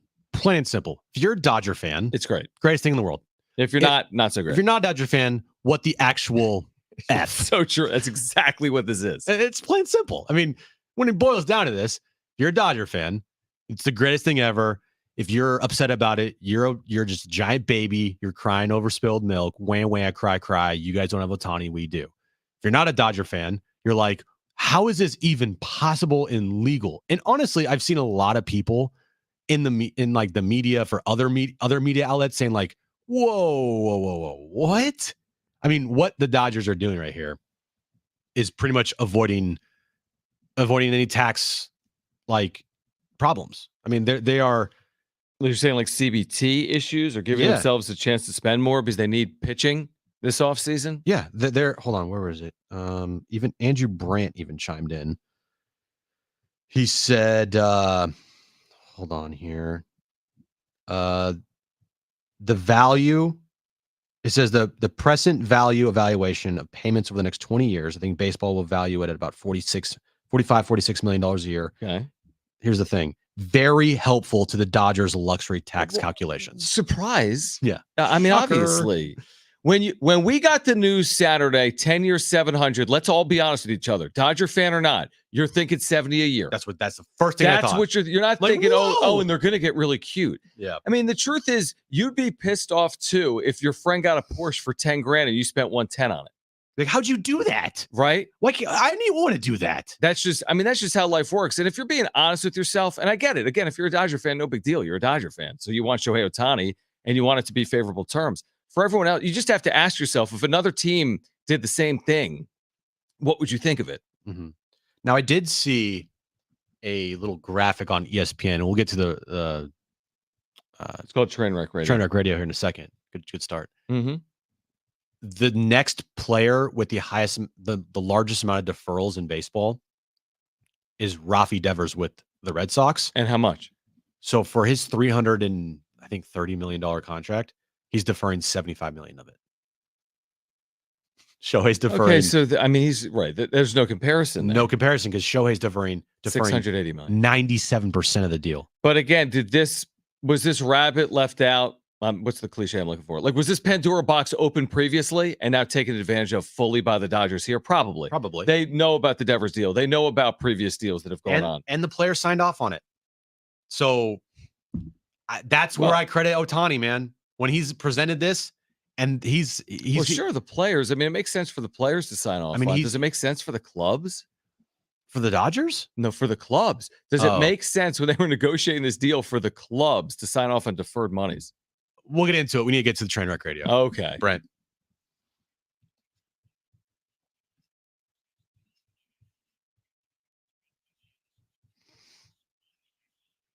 All right, 3 questions, 2 contestants, 1 lifeline. Today's 2 contestants, we have Lauren and Matt. Lauren, you called in first. You have your choice of John or Jim. Who do you want to go with? Jim. Oh, really? Oh, really? He's right. Thanks, Okay. Lauren. Appreciate it. Matt, you get John, okay? I was going to pick John. So Thank you, Matt. Yeah, I'm sure you were. He was. All right, Brent, what's the question today? All right, guys. Shohei Ohtani is 10th in the majors in home runs since debuting in 2018. Today's question, can you name the 9 players that have hit more home runs than Ohtani since 2018? 2018. So his debut year, 9 guys have hit more home runs than him. Okay. Okay. Matt, you're up first. What's your first guess? You do have a lifeline if you choose to use it. let's go Pete Alonso. Pete Alonso. Kind of a good That's guess, a good I guess. think. And on the list, There yeah. you go. Lauren, you're up next. What's your first guess? You do have a lifeline if you choose to use it. Aaron Judge. Aaron Judge. Arson On the Judge. list. Yes, on the list. Matt, you're up next. What's your second guess? You do have a lifeline if you choose to use it. Ooh. You know what? Let's go with Manny Machado. Machado. Manny Machado. Oh, Yeah. all right. I like it. Lauren, you're up next. What's your second guess? Do you have a lifeline if you choose to use it? Take a lifeline. Oh boy. Okay. I'm gonna say 2018. Dude, I want to say his teammate, but Who's teammate? home runs. Think, Jim. Think. That's balls hit over the wall in fair territory.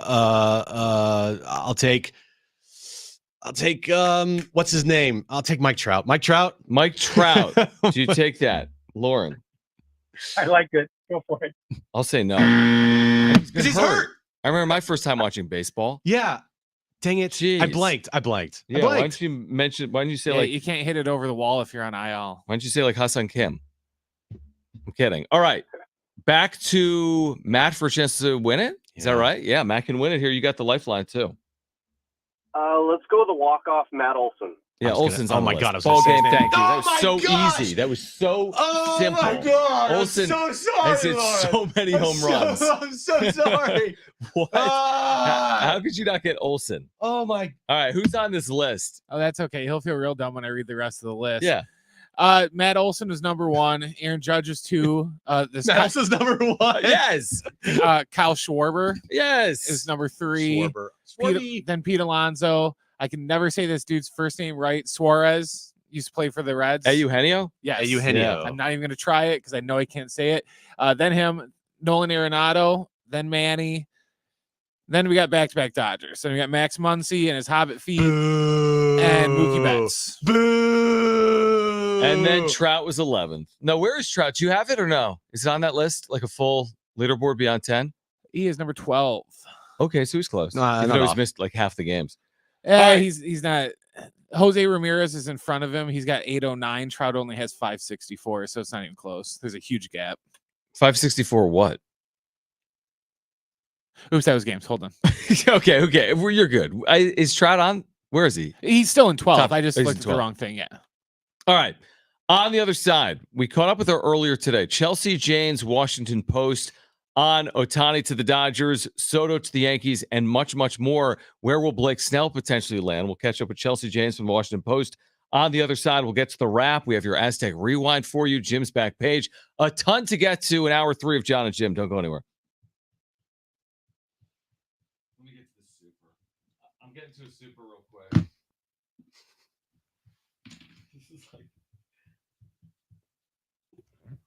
All right, JD's third. Thank you, man, for the super chat. We appreciate you. Guys, if you're here, thank you for subscribing. Thank you for the super chats. Good way to support our work, even if you hate me, disagree with us or hate Jim, which is basically most people. JD's third says your homework, read collective bargaining agreement. No. I mean, you're going to need to give more of a super than $1.99. Like add a couple zeros to that. Yeah, and Jim has admitted this year he's never read a book. I've read a book. Right, but you said you hadn't. So, I mean, what do we need to read? We saw this. You can defer money, but that doesn't mean you can defer an entire contract. Like that's just Defer an entire deal, dude. You know what I mean? It's like saying it's just the entire freaking thing. Yeah, it's like saying, well, there's no law against this, but it goes without saying you can't do it. Defer the whole thing. Right? Like there's no.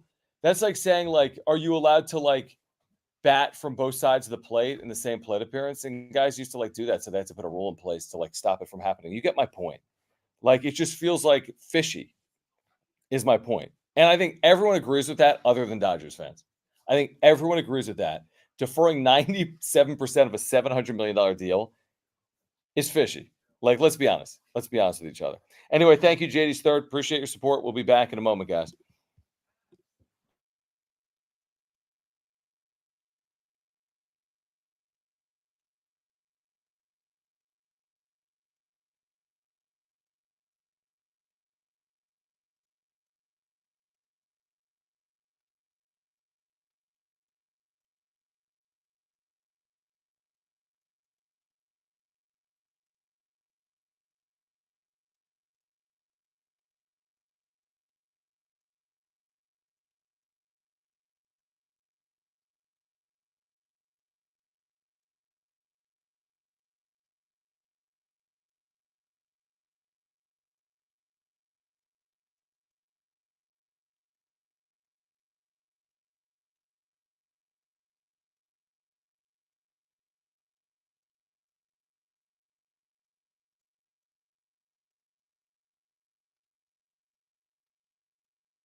All right, Michael, thank you, man, for the super chat. Appreciate you.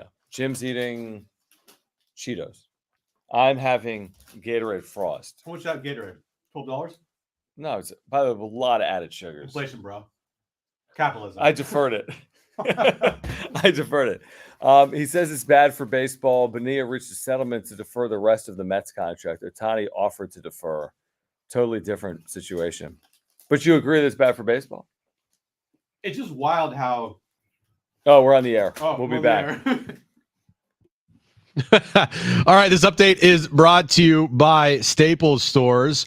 Ohtani and the Dodgers, 10-year, $700 million. All of it's deferred. The entire contract, 97% of it is deferred till after 10 years with the Dodgers, when Ohtani will be making 2 years for the next 10 seasons. Moving over to Point Loma women's soccer over the weekend. They won the national championship, first national championship for Point Loma women's soccer. Congratulations to them.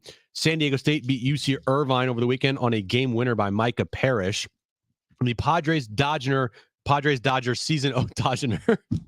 Are you okay? The Padres Dodger season opener in Seoul, Korea for the 2024 season has been announced to start times. Hold on. Which Korea, South or North?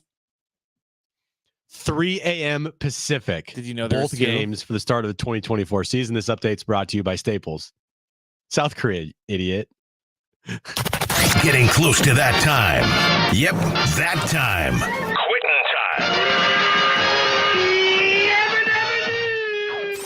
time. And there's only one way to handle that drive home. Jon Schaefer and Jim Russell. It's getting real in the NFL. He's at midfield. Wallace to the 40. Still in his feet. 30, 20, 10. Celebration time. He's in the barn. And the Ravens win it in overtime. Takes the snap. Turns on a sweep. Coming near side. Debo. And he's going to walk into the end zone. It's a touchdown for Debo Samuel. Shohei gets the cash. Shohei Ohtani, as we saw in the World Baseball Classic this year, loves winning, and he thought that winning in Los Angeles was going to be the best place to do so. Now it's time for Jon and Jim.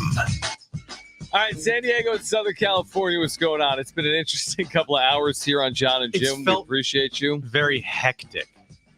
And I feel as if people are pretty mad. Like we just have this very immediate reaction where I'm like, this is bad for baseball. And people are like, oh, you're crying over spilled milk.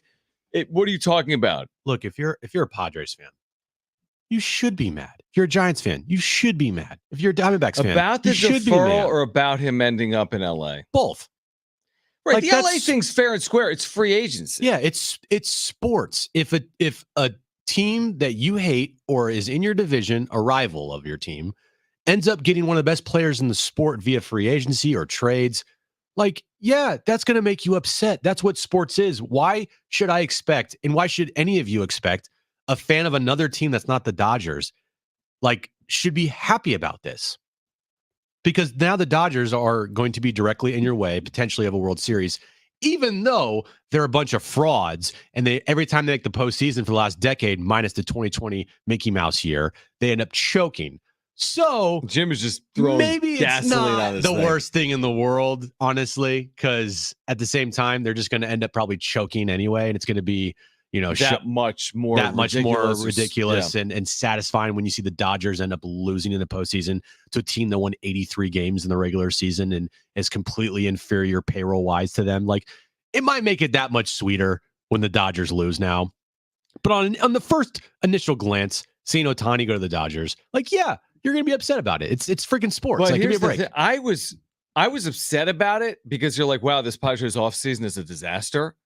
But I wasn't upset with I was like, it's not fair because he's a free agent. Yeah. I was okay with him landing wherever he was going to land. I always thought it was going to be the Dodgers. It just made sense. They had all the resources available. So him landing with the Dodgers, okay, we can be upset. When I then find out the Dodgers are basically, I don't even know, using every mechanism available to have additional money, because they're only paying him $2 million a year the next 10 years, so they can go get additional free agents, especially starting pitchers potentially this offseason. That's when I went from okay to kind of upset with the way they went about it. And I see a lot of Jim's crying about Ohtani to the Dodgers. No. If you listen, and last night too, I'm not upset that he chose the Dodgers. Does it suck? Yeah. Do I hate it? Yeah. Do now I hate Ohtani? Yes, I do. He's a Dodger, therefore I dislike Ohtani. Mhm. Very easy to dislike Ohtani now because he's a Dodger. John, your narrative that Ohtani is the most overrated player ever. Yeah, nobody cares about now that anymore. sticks. Yeah, people are like, oh, I like it. I like it. Yeah, exactly. What I was upset with, and what I'm still upset with, is this narrative that's being run out there by Major League Baseball writers, and that Ohtani going to the Dodgers was the only move that could have been made because it's good for baseball. What? Like, so the rich getting richer and the poorer having no chance to do anything substantial in the off seasons to spend money is a good thing for your sport? Right. No, I agree with that narrative. And I was a huge proponent of the way Peter Seidler spent. Yet it was criticized for whatever reason. And that's another layer to this. Why it's upsetting. And then it's like, what's going to happen with the Padres? Is this sustainable? And then the Dodgers and the Yankees do stuff like this, and it's good for baseball.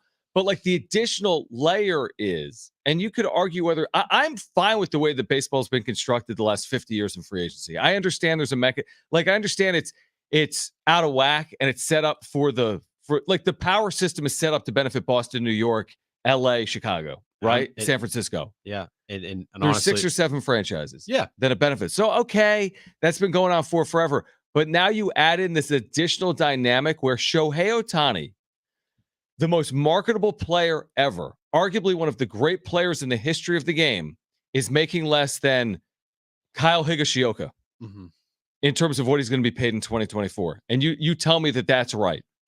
So the Dodgers have additional money to spend this offseason. Dude, and tell me that makes sense. I guarantee you if Ohtani went to anywhere else, that if the same amount of money, you would get the articles of, how is this possible? And what if he did it in a small market? People would lose their minds. People would What if freak Milwaukee out. just signed him to a $700 million deal with $680 deferred? Yeah, what if he really wanted to go to Milwaukee? Exactly. If that happened, we would not get the what would Dodger fans be saying? Yeah, we wouldn't get Ken Rosenthal writing, "This is good for the game." No, he'd be like, "This is a problem." Yep. Like, how are you deferring $680 million in the state of Wisconsin? You're not going to be able to cover that. Yep. It doesn't make sense. You're putting off debt, but it's the Dodgers. The Dodgers. All right, we caught up with. You want to play that, Brett? We caught up with Chelsea Janes, national baseball reporter for the Washington Post, earlier today before the bombshell report that Ohtani 700 is 680 deferred.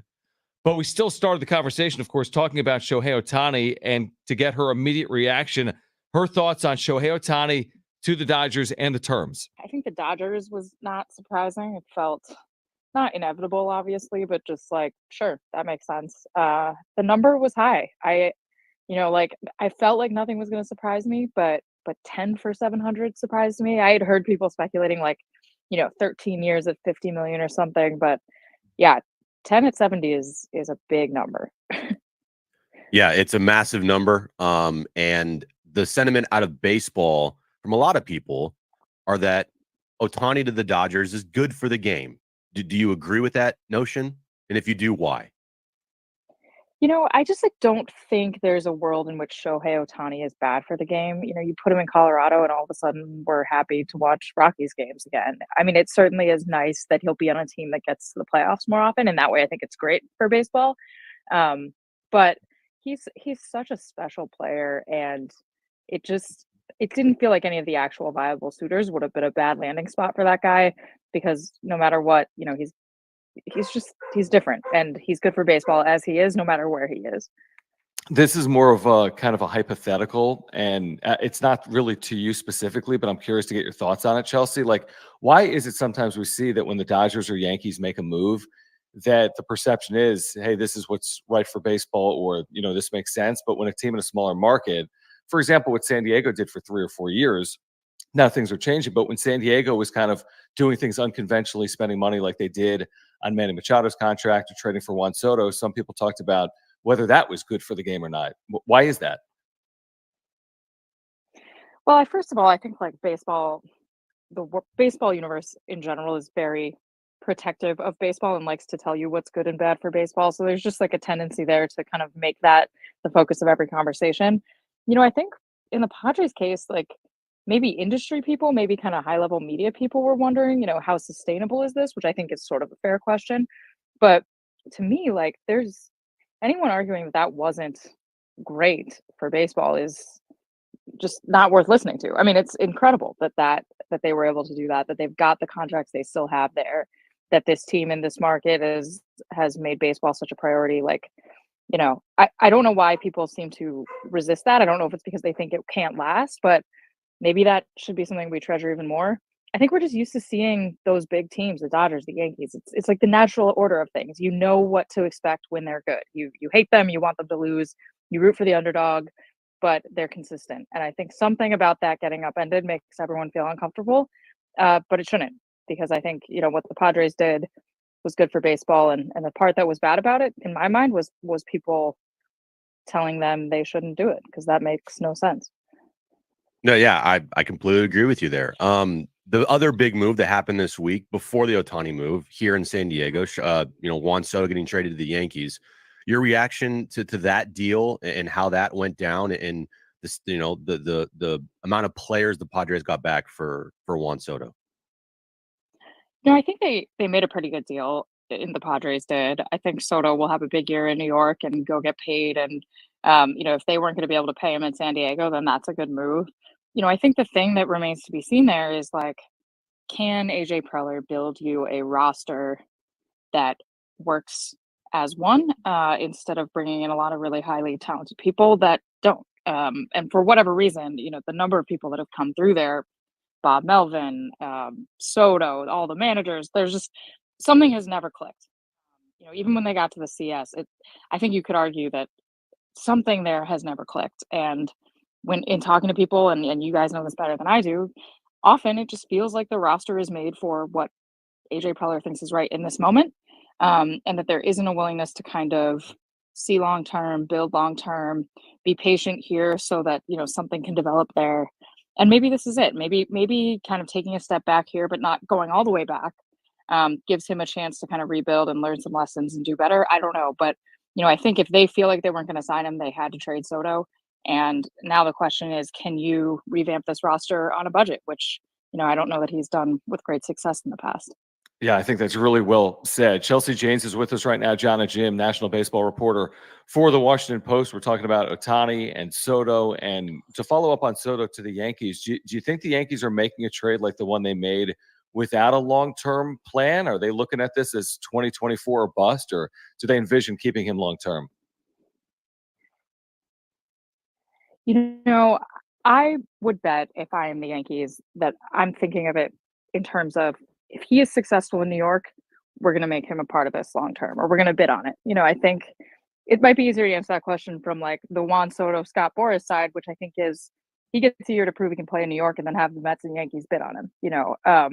And I think from the Yankees perspective, that's probably what you're looking at. Can he do this? Is he a star that's going to be good here, or is he going to be someone who can't handle it? I think they'll find that he's going to be good there, and then all of a sudden they can decide whether they want to pay him $500 million. But I believe everyone when they say this isn't like a trade and sign kind of deal. I don't think that, I think there's some waiting to be had, but I think the Yankees are maybe more desperate than they've been in a long time to find stars that can be really good there. And I think he's one of them. And I think they are open to him long term, if not set on him long term. Chelsea, one player here in San Diego that's a free agent now that I'm surprised hasn't gotten many. I don't know. There's not many rumors about this player, and it's Blake Snell. Won the Cy Young this past year. He's probably the top pitcher on the market right now, besides Yamamoto. Why is it that right now? Why is he not being, highly coveted to start free agency? Yeah, I think it's Yamamoto. I think there's a sense that Yamamoto is the better get right now for age. I guess people look at his resume in Japan and feel like, he's a more, I don't know, a better option. I don't know if that's true. I think there are numbers. I mean, you guys know from watching Blake Snell, the walks and just the way he does it is not blowing people away. But it works. So, it's really hard to argue with a Cy Young winner being, worth a lot of money. I think he'll get a lot of money, but it just seems like everybody's first choice is Yamamoto. And, if I'm Blake Snell, that's not a terrible place to be in, because I think, Anyone who misses on Yamamoto is suddenly going to become a huge Blake Snell fan. Probably doesn't feel great to him for that to be true, but he's quite a fallback option. And in this market, I think he'll get paid, even if it's just a little bit later, maybe than we might think. Clearly it hasn't been a great offseason in San Diego, and that's putting it lightly when you consider the untimely passing of Peter Seidler, a lowered payroll coming up, the trading of Juan Soto, Shohei Ohtani to the Dodgers within the division. When you mention Yamamoto, can you tell us he's not going to the NL West, or who are the suitors right now for Yamamoto? Everything that I heard at the winter meetings and nothing since has really made me think otherwise, is that the two New York teams are both desperate for him. And when the two New York teams get desperate, that's probably where they end up. But I also think the thing about the Ohtani deal, that's not great for anyone else in the NL West, but the Dodgers need pitching. They are short on starting pitching. And so, if they get desperate, it's hard not to think they're going to make a run at Yamamoto too, just because they need him so bad, and they know Blake Snell. If they want Blake Snell, they're all those guys I think are going to be in the middle of their radar, and they're probably going to have to get one. But I can't promise he won't go there, simply because I think the Dodgers should be more desperate for pitching than anyone. And they spent the first part of their offseason focused on a guy who can't pitch next year. Yeah, and going into the next season, Chelsea, when you look at the NL West as a whole, where would you slot the Padres in the NL West discussion? Obviously, we don't know what the Giants are going to do because they still have to make some big moves. The Diamondbacks are coming off their World Series. The Dodgers with now Ohtani, but do they slot in as the fourth best team potentially with whatever the Giants may do here in the rest of the offseason? It's tough. I think the Padres I think they were maybe worse than we thought last year and better than we feel like they are now. I think they probably need a little more starting pitching help, and they obviously need people to stay healthy there, but there's still a lot of talent there, and Arizona's good, and winning has brought more people to them. But there was a reason we didn't expect them to be where they were last year. That's still a pretty young team. There's still a lot of guys who could hit that sort of slump that comes when the rest of the league figures out who you are. There's still plenty of unknowns there. So I feel like the Padres are probably a safe bet to be third. But there were a lot of people that didn't perform how we expected last year, and it's just kind of a question of how much of an aberration that was, both in Arizona and in San Diego, from my perspective. Chelsea, before you go, there's been a lot of discussion here locally about the possibility of a Jung-Hoo Lee. Again, the Padres are on a budget. We'll see if he fits into it or not. What's baseball saying about Lee, the 25-year-old Korean outfield prospect? Obviously, the Padres acquired Ha-Seong Kim a couple years ago. It's worked out very nicely. Obviously, there's going to be a big market here, right, for Jung-Hoo Lee, and is San Diego a possibility? I think so. It sounds like it. Just kind of talking to people. It's the same. At least before the Soto Grisham deal, the Yankees were somebody that people kept mentioning.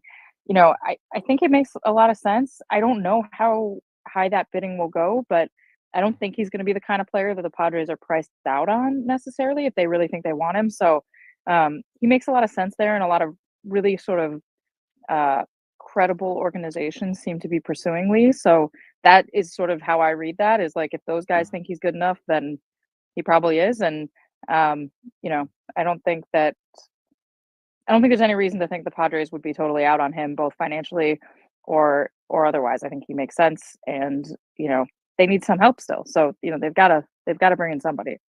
They do. A crucial offseason, obviously, for AJ Preller and this organization underway in San Diego. Chelsea, we always enjoy your reporting and your perspective, doing it for the Washington Post, and we thank you for joining us today in San Diego. All right, that was Chelsea Janes, who then actually got cut off. This was a conversation from earlier. That's why we didn't ask her about the deferred money. Right. So you're like, and by ask the way, about the deferred money. I then asked after the interview, I'm like, Chelsea, what kind of dog do you have? She's like, I have 2 cats. And I'm like, well, what was barking in the background? Jim's like, that was my dog. I'm like, oh, that was Bentley. Yeah. And that's why Jim was asking all those ridiculous questions. What's your favorite color, Chelsea? Do you like baseball? Is baseball fun? Actually, it's not. Man, what a day. And what did you just read to me on social media, that because of the way the contract is structured, the Dodgers plan to make a pretty competitive offer here for Yamamoto? So Russell Dorsey, he is a national MLB insider. For whom? For for Apple TV Plus. What? He says he's a national MLB insider, Friday Night Baseball on Apple TV Plus, host of The Rally. Okay. If I showed you a picture of him, you would recognize him. Okay, not really. Anyway, he said sources tell me, which is, I mean, take it for a grain of salt. It's not, this guy's not Jeff Passan. Mm-hmm. But after landing Shohei Ohtani, the Dodgers are aggressively pursuing free agent right-handed pitcher Yoshinobu Yamamoto. The flexibility of Ohtani's contract allows LA to make room for additional marquee free agents. Yamamoto and the Dodgers are expected to meet later this week. Like, surprise. He can't keep getting away with this. Yeah. Like, surprise. If you're going to pay someone $2 million. Yeah, that look, Brent, you know what I'm talking about? That he can't keep getting away with this from Breaking Bad. No, he doesn't just have every clip in the history of the world. I didn't ask him for the clip. I said if he knew. Never mind. Oh, Brent knows. No, he knows everything. It was his annoying wife. Yes. I hated her. Yes. Yeah, Brent knows all. Forget her It's pretty bad when you root for the evil meth dealer over his annoying wife. That is true. That is very true. But, dude, imagine if they sign Yamamoto too. What do you mean imagine? It's going to happen. If it's not Yamamoto, it's Snell. If it's right, if it's not Snell, it's because they need pitching desperately. Right. Because looking at the Dodgers roster, they have 3 really good hitters in the middle of that lineup, but they don't have any pitching. Like, they have Walker Buehler coming off of a Tommy John surgery. Right. Dustin May, is he going to be healthy at all? I don't know. Kershaw's a free agent. You know, Julio Urias is like never going to play baseball again, rightfully so. Right. And a couple rookies. I mean, no, you don't spend $700 million or whatever, $20 million to then not address pitching. Correct. You just don't do that. And from the Padres aspect of this whole thing, you know, it's not about, and I know Mike Schilt was adamant in that we need to compete for division titles. Mike, my guy, it's not about that anymore. As much as I want the Padres to compete for a division and be one of the best teams in baseball, and you know, get a potential first round bye and host playoff games at Petco Park, as badly as I'd want that to happen, we know that the sport isn't like that anymore. That you don't have to win a division to make a World Series, because guess what? The last 4 World Series contenders from the National League have all been like the final seeds in the postseason. But are we punning already? I'm not punning. No, it's a serious question. Like, no, because is there a path to win the division in 2024 for the Padres? Like, I'm asking that seriously. If the Dodgers have a bunch of injuries. Yeah. But here's the thing. This doesn't take away from the fact that the Padres still can compete in 2024. Oh, I agree. Well, I think they can make the postseason. I'm just saying this whole that's why I was critical of Mike Schilt when he said it. He's like, first things first, we need to win the division. I'm like, dude, chill. Shohei Ohtani is about to sign with the Daddy, Dodgers. chill. You know, like, is that really your first order of business? You haven't won a division in forever. Right. Daddy. On the other side, Daddy, chill. Your Aztec Rewind. San Diego State wins a thriller on Saturday. Also, the latest with quarterback recruit, 3-star prospect Danny O'Neal. Is he heading for San Diego or not? The latest next on Jon and Jim.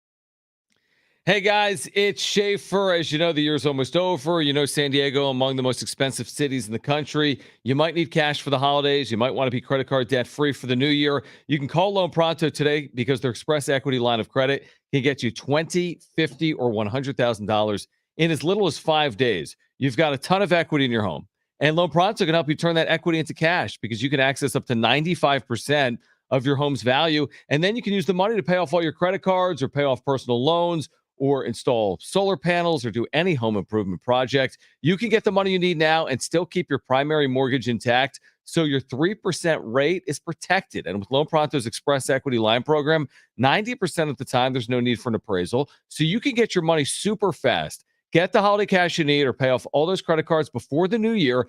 Get yourself on solid financial footing before the year ends by calling Loan Pronto right now. Here's the number, 619-207-4336. Write this down, 619-207-4336 or loanpronto.com. That's 619-207-4336, equal housing lender, NMLS 1661781, subject to lender approval.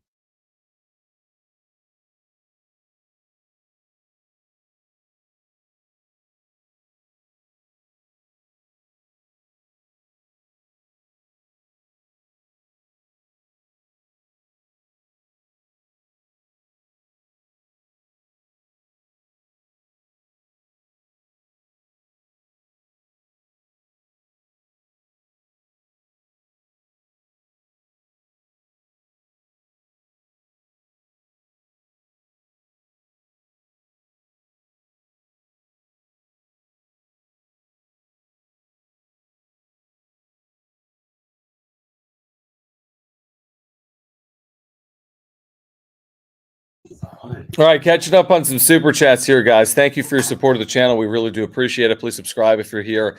Click the dollar sign. Click the dollar sign below the chat box if you want to support with a super chat like this one from our buddy Rich McGuire, who I saw Saturday night. He says, the super is deferred. I'll send you 120/40. Okay. Thanks, buddy.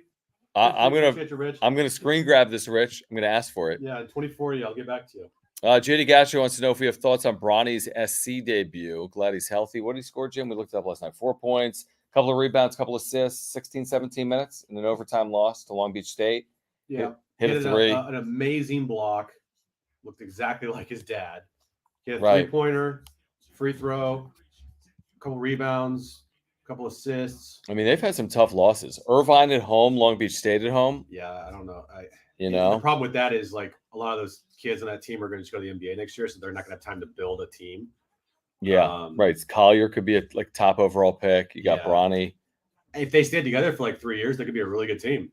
But that's not what's going to happen. Yeah, I'm surprised SC struggles, to be honest. Boogie Ellis and Joshua Morgan, the center. But yeah, I mean, they sold out the game, and Long Beach State got it to overtime and then beat them.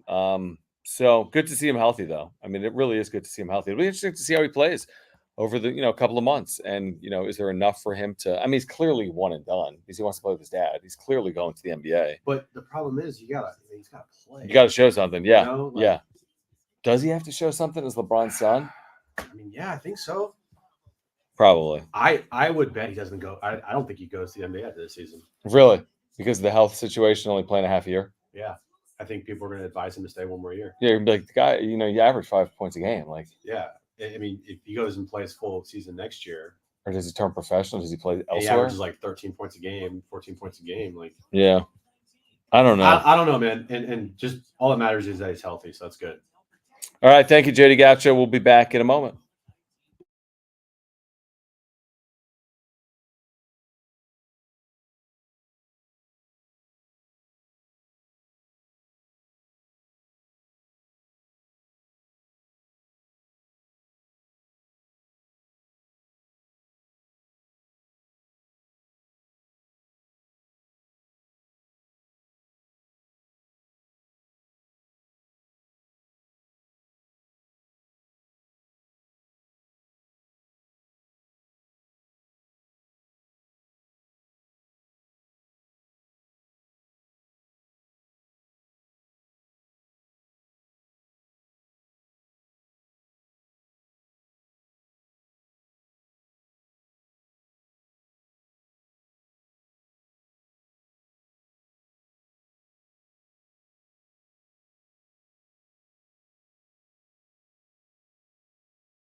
All right, this update's brought to you by Staples Stores. Doubleheader in football tonight, the NFL, Monday Night Football. Both games are scoreless in the first quarter between the Giants and Packers and Dolphins and Titans. Moving over to Shohei Ohtani. Yes, we've been talking about him all day. $700 million of all Shohei Ohtani. 97% of it will be deferred for after the 2033 season. Shohei Ohtani will be making $2 million per year for the first 10 years of his deal. Point Loma women's soccer won the national championship over the weekend. Congratulations to them. San Diego State basketball beat UC Irvine on game winner by Micah Parrish over the weekend. And the Padres Dodgers Open in Seoul, Korea will be played at 3 a.m. Pacific time to start the 2024 season. And this update's been brought to you by Staples.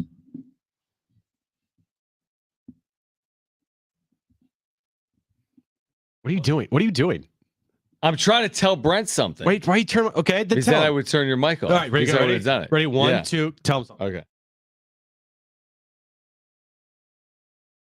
I was telling him now you ruined the element of like I could have pulled it off. Well, I was trying to turn my mic on. I was trying to turn it off because I was trying to tell him what we're going to do Aztec Rewind, which is coming up in a few minutes. He's probably worried we're going to sneak in some story about how the Warriors suck again or something like we did last week. True, potentially. But I agreed with you guys, so you're not getting me. I'm agreeing with you. They suck. All right, San Diego State football on the recruiting trail had an official visit weekend. We've been talking about Danny O'Neal, the three-star prospect out of Indianapolis that decommitted from Colorado when Sean Lewis left Colorado for San Diego State. He was on a visit this past weekend. Indications are the visit went well. What's interesting here for me is that the Aztecs haven't officially landed a commitment as of yet from Danny O'Neal, to the best of our knowledge. But there are other commits, including a tight end commit, Arthur Bann, that is quoted today at 247sports.com about his visit to San Diego State. And one of the things he said that kind of stuck with me is that what was written about was that the current commits to San Diego State are working on quarterback visitor Danny O'Neal. Here's a direct quote. We were all definitely trying to get Danny to pull the trigger and join in on what we have going on. He's a really cool guy. I'd love to have him as my quarterback. This is a tight end recruit by the name of Arthur Bann. So Danny O'Neal was on campus here at San Diego State. He wouldn't have visited. We've heard this said a couple of times. He wouldn't have visited, obviously, if not for the Sean Lewis hire. Yeah. Because he had that relationship with Sean Lewis at Colorado. All indications are the visit went well, and now we wait. Signing day starts December 20th. We're just over a week away. Yeah. I want Danny O'Neal here bad. Just because, three-star recruit, should be a four-star recruit just because of his height. You look at Sean Lewis developing quarterbacks, with Kent State, and then what he did last year. I think Shador had some really good moments last year. Also, I think Shador, if he cleans up some things like, holding the ball too long and, obviously becoming a better quarterback, like he's going to be a first-round draft pick after next season. So Sean Lewis getting his quarterback in there that he really wants. I don't know if Danny O'Neal would play right away. He might, but I think having Danny O'Neal in the system, getting ready to potentially be on the field in year 2 would be huge. For me, I want Danny O'Neal here very bad. And to see all of the pictures and all of the tweets from these recruits that came in over this past weekend. I mean, to me, John, when we talked about this, it's a nice, refreshing sight to see. It's really cool to see how Sean Lewis is already changing the program, just by, what he is doing off the field. Now, obviously, everything that matters is on the field. You got to get the right players, got to win, got to be good, got to fill that stadium, right? But everything he's doing as of right now, it's refreshing to see, and I think it's in the right direction. It's exactly what San Diego State, I think, needed to have happen to this program. More quotes. These from Danny O'Neal himself, 247 Sports, to Steve Wiltfong. These are from Danny O'Neal. I had a great time in San Diego this weekend. He tells 247 Sports. He's close with Sean Lewis. Highlights, we're seeing Snapdragon Stadium, meeting the rest of the staff, and just being in beautiful San Diego. Those were the quotes from Danny O'Neill. There are quotes as well, I think, from his coach. Yes, at Cathedral in Indianapolis that says he's an incredible competitor, incredibly intelligent, obviously has a great arm, great accuracy with it, the complete deal. I would bet a lot that Sean Lewis and Ryan Lindley and whoever, I forget their names because they're all brand new. Yeah, they've made some hires on the offensive side, coaching wise. Yeah, quarterbacks coach and offensive, and all those people. Yep. I would bet you they have spent their majority of their time recruiting Danny O'Neill to try to come here. Yeah, don't you wish you were a fly on the wall to know? Yeah, to know really specifically how it did go, because I would imagine this as well. If you were Sean Lewis and you're looking prep route right now for quarterbacks, well, you're getting towards early signing day. Mm-hmm. So if it is going to be Danny O'Neill, terrific, and that may or may not have an impact on what you do in the portal with quarterbacks. Correct. But if it isn't Danny O'Neill, well, clearly you're looking for help, signal callers in your quarterback room. Yeah. So if it's not Danny O'Neill, where do you turn from there? Via the prep route. Yeah. But again, the relationship with Sean Lewis, the fact that he decommitted from Colorado, the fact that he took an official visit the first weekend possible. You saw the picture he took with his mom and dad in front of the Lamborghini. That looked pretty fun. That looked pretty sweet, even though his dad was still wearing Colorado shoes. You see that? Oh, is that right? No, I didn't see that. Yeah. No, I didn't see that. It was like the Nike Colorado Buffs, like Air Force Ones, I think. I got you. What do you think? What's your? That's all right. We can get you some Jordans. You can come here. Yeah, Right. they're way better, Danny. Trust me. If you want some Jordan 11s, Coach Dutch could hook you up. Trust me. No doubt. They're really nice shoes. So what do you think? It happens or not? You're crossing your fingers, waiting game. It just feels like there's too much smoke here to all of a sudden last minute him commit to like Nebraska or Northwestern. There were some schools in the Midwest or and the Big Purdue, Ten, yeah. right?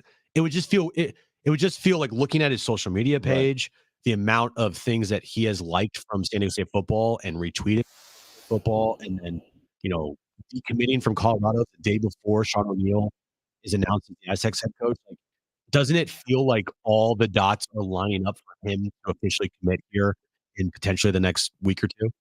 Find out sooner rather than later. All right, Brent, let's get to this. Taking a look back at the Aztecs. Work back, hit as he let the ball go in the air. Intercepted on the down ball, downside of the ball, coming on down. This is the Aztec Rewind. Brought to you by Windmill Farms, your natural food market located in Del Cerro. Corner three. No. Short. Front rim. Rebound. Jay Powell. Underneath. Drive. Up. Good. Good by Micah. Good by Micah. Good by Micah. With 10.4 to play, the Aztecs take the lead. What an unbelievable series of events in the final minute for the Aztecs to literally stun UC Irvine. I mean, San Diego State led this game by 16. I said it post-game, was left for dead, trailing by 5 with under a minute to play. Darion Trammell, a big three. Reese Waters, a big three. The offensive rebound there from Jay Powell, critical. Micah Parrish, an and one. San Diego State took a lead. They'd hold off UC Irvine on the final possession. And the Aztecs, Jim, found a way without Jaden Ledee. Far from easy, but they're winning all these close one-possession games. They get to 8-2 without Jaden Ledee. They hold off UC Irvine. Yeah, there's things that they definitely need to work on, but what Dutch says and, Coach Acker and everybody that we have on, Velasquez, it's better to have these problems in wins. Like if you're winning games, you can stomach all the problems that you are dealing with, and it makes it a better situation. Sure. When you're losing and these problems are still there, it becomes harder to deal with. Now, you obviously were without Jaden Ledee on Saturday night. Understandable, glad they got the win, but yeah, like top 5 player in the country so far. You're missing 25 points and 12 rebounds. Like, right. It's a pretty big loss. But going forward, they need to tighten up things. They need to still be a better rebounding team overall. And they need to get more scoring from other people other than Jaden and Reese Waters and Micah. So it was just nice to be on the other side of the press for once. The past 2 or 3 years, at some point in this year, we always struggle with doing our press break, and it's cost us games in the past.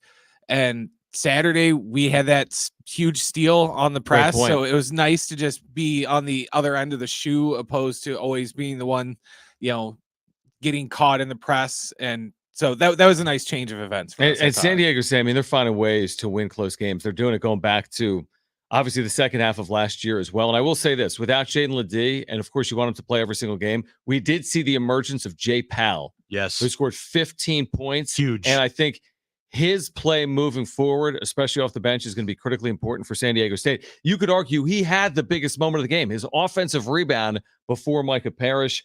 And again, your Aztec Rewind made possible by Windmill Farms, the college area's natural grocer. They've got you covered for all your game day needs, featuring organic farm fresh produce and meats, an amazing craft beer selection, plus a full deli with award-winning sandwiches centrally located across the freeway from Montezuma Mesa. Check them out at windmillfarmsmarket.com. That's windmillfarmsmarket.com. Jim's back page next.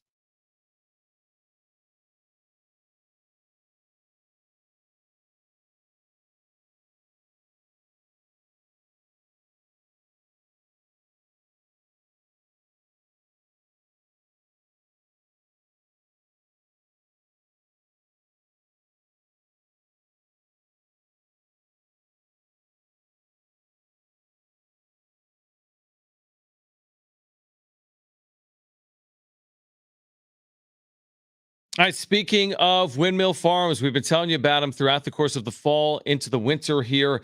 This is such a great spot for San Diegans, family owned for over 20 years. Trevor and his family, they've been in the grocery business for over 20 years, serving San Diegans, working with local businesses here in San Diego, like Harris Ranch and Mr. G Salsa. They've got this amazing deli that you should be checking out every week. It's the perfect lunch spot because it's affordable. Pick up a sandwich card, you get your 8th sandwich for free. You should see the selection they have at this deli. I mean, they have everything you could possibly want. They've got great ingredients, fresh, high quality, and they keep their prices incredibly low. So make sure to get over there for lunch, and also head over there for all your game day weekend needs, like their produce and meats, like their unbelievable craft beer selection. You have to see it to believe it. They've got the deli we've told you about. They're centrally located right in the college area, across the freeway from Montezuma Mesa off Del Cerro Boulevard. Family owned, serving San Diegans for over 20 years. You don't have to live or work near the college area because Windmill Farms is on Instacart, which means you can have your groceries delivered directly to your doorstep. Again, windmillfarmsmarket.com. If you're looking for weekly specials, everyone looks to save and wants to save. So go to windmillfarmsmarket.com. You can see their weekly specials and you can learn how to save there as well. Check them out this week for lunch or this weekend as you get ready for all your needs. Shop local, shop at Windmill Farms.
All right, a quick update here to the Danny O'Neill story. We've been talking about this highly regarded quarterback prospect that San Diego State had on campus this past weekend. Kirk Kenny at the UT reporting at this hour that O'Neill has narrowed his list to 3. San Diego State is in that.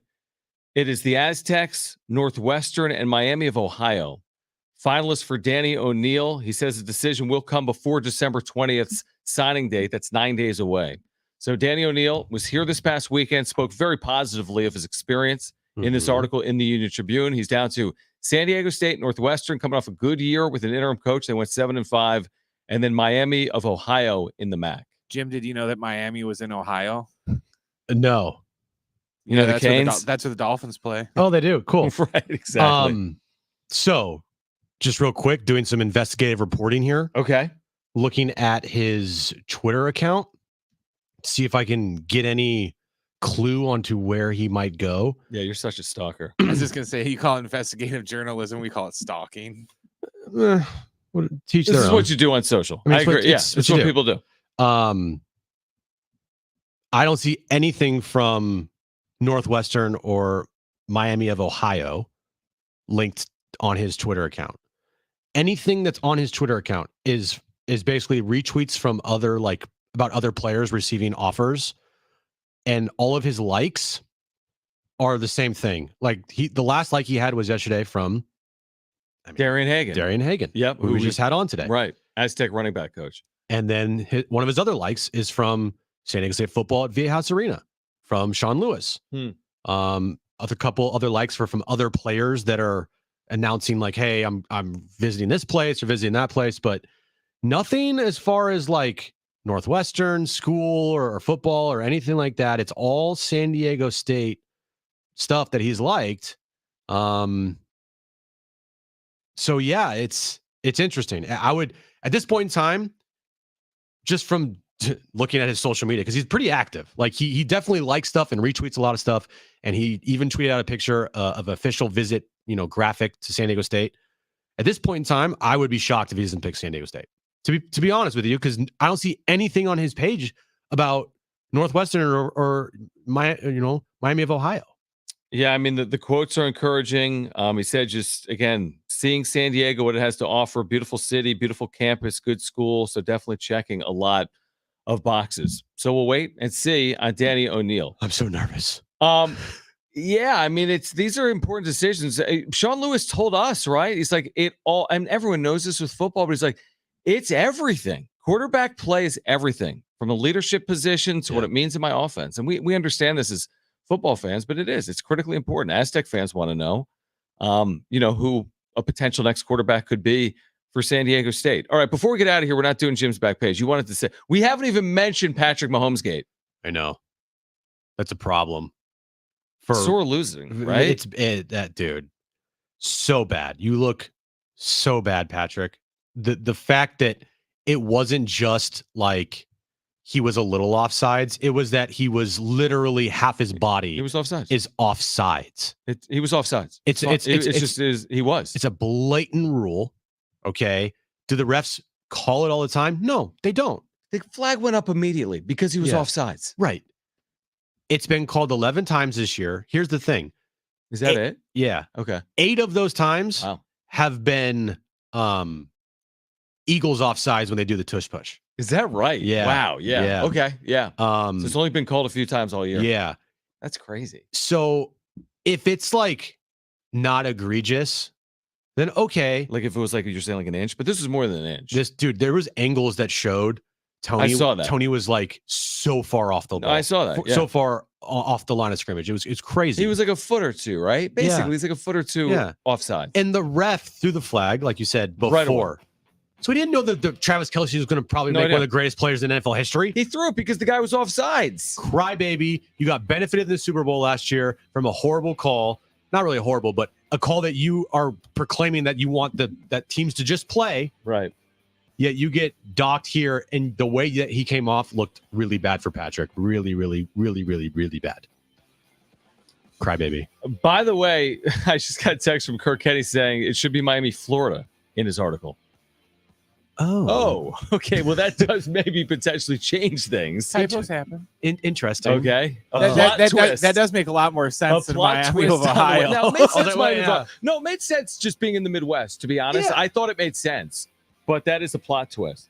Kirk says he had conflicting information, but he said Miami, Florida today when he talked to him. Thank you, Kirk. Appreciate that. All right. If you missed anything today, sportsst.com, iHeartRadio app. We're out of here, actually. We're back tomorrow at 3 for Brent and Jim. I'm John. Keep it here at San Diego Sports 760. Bye.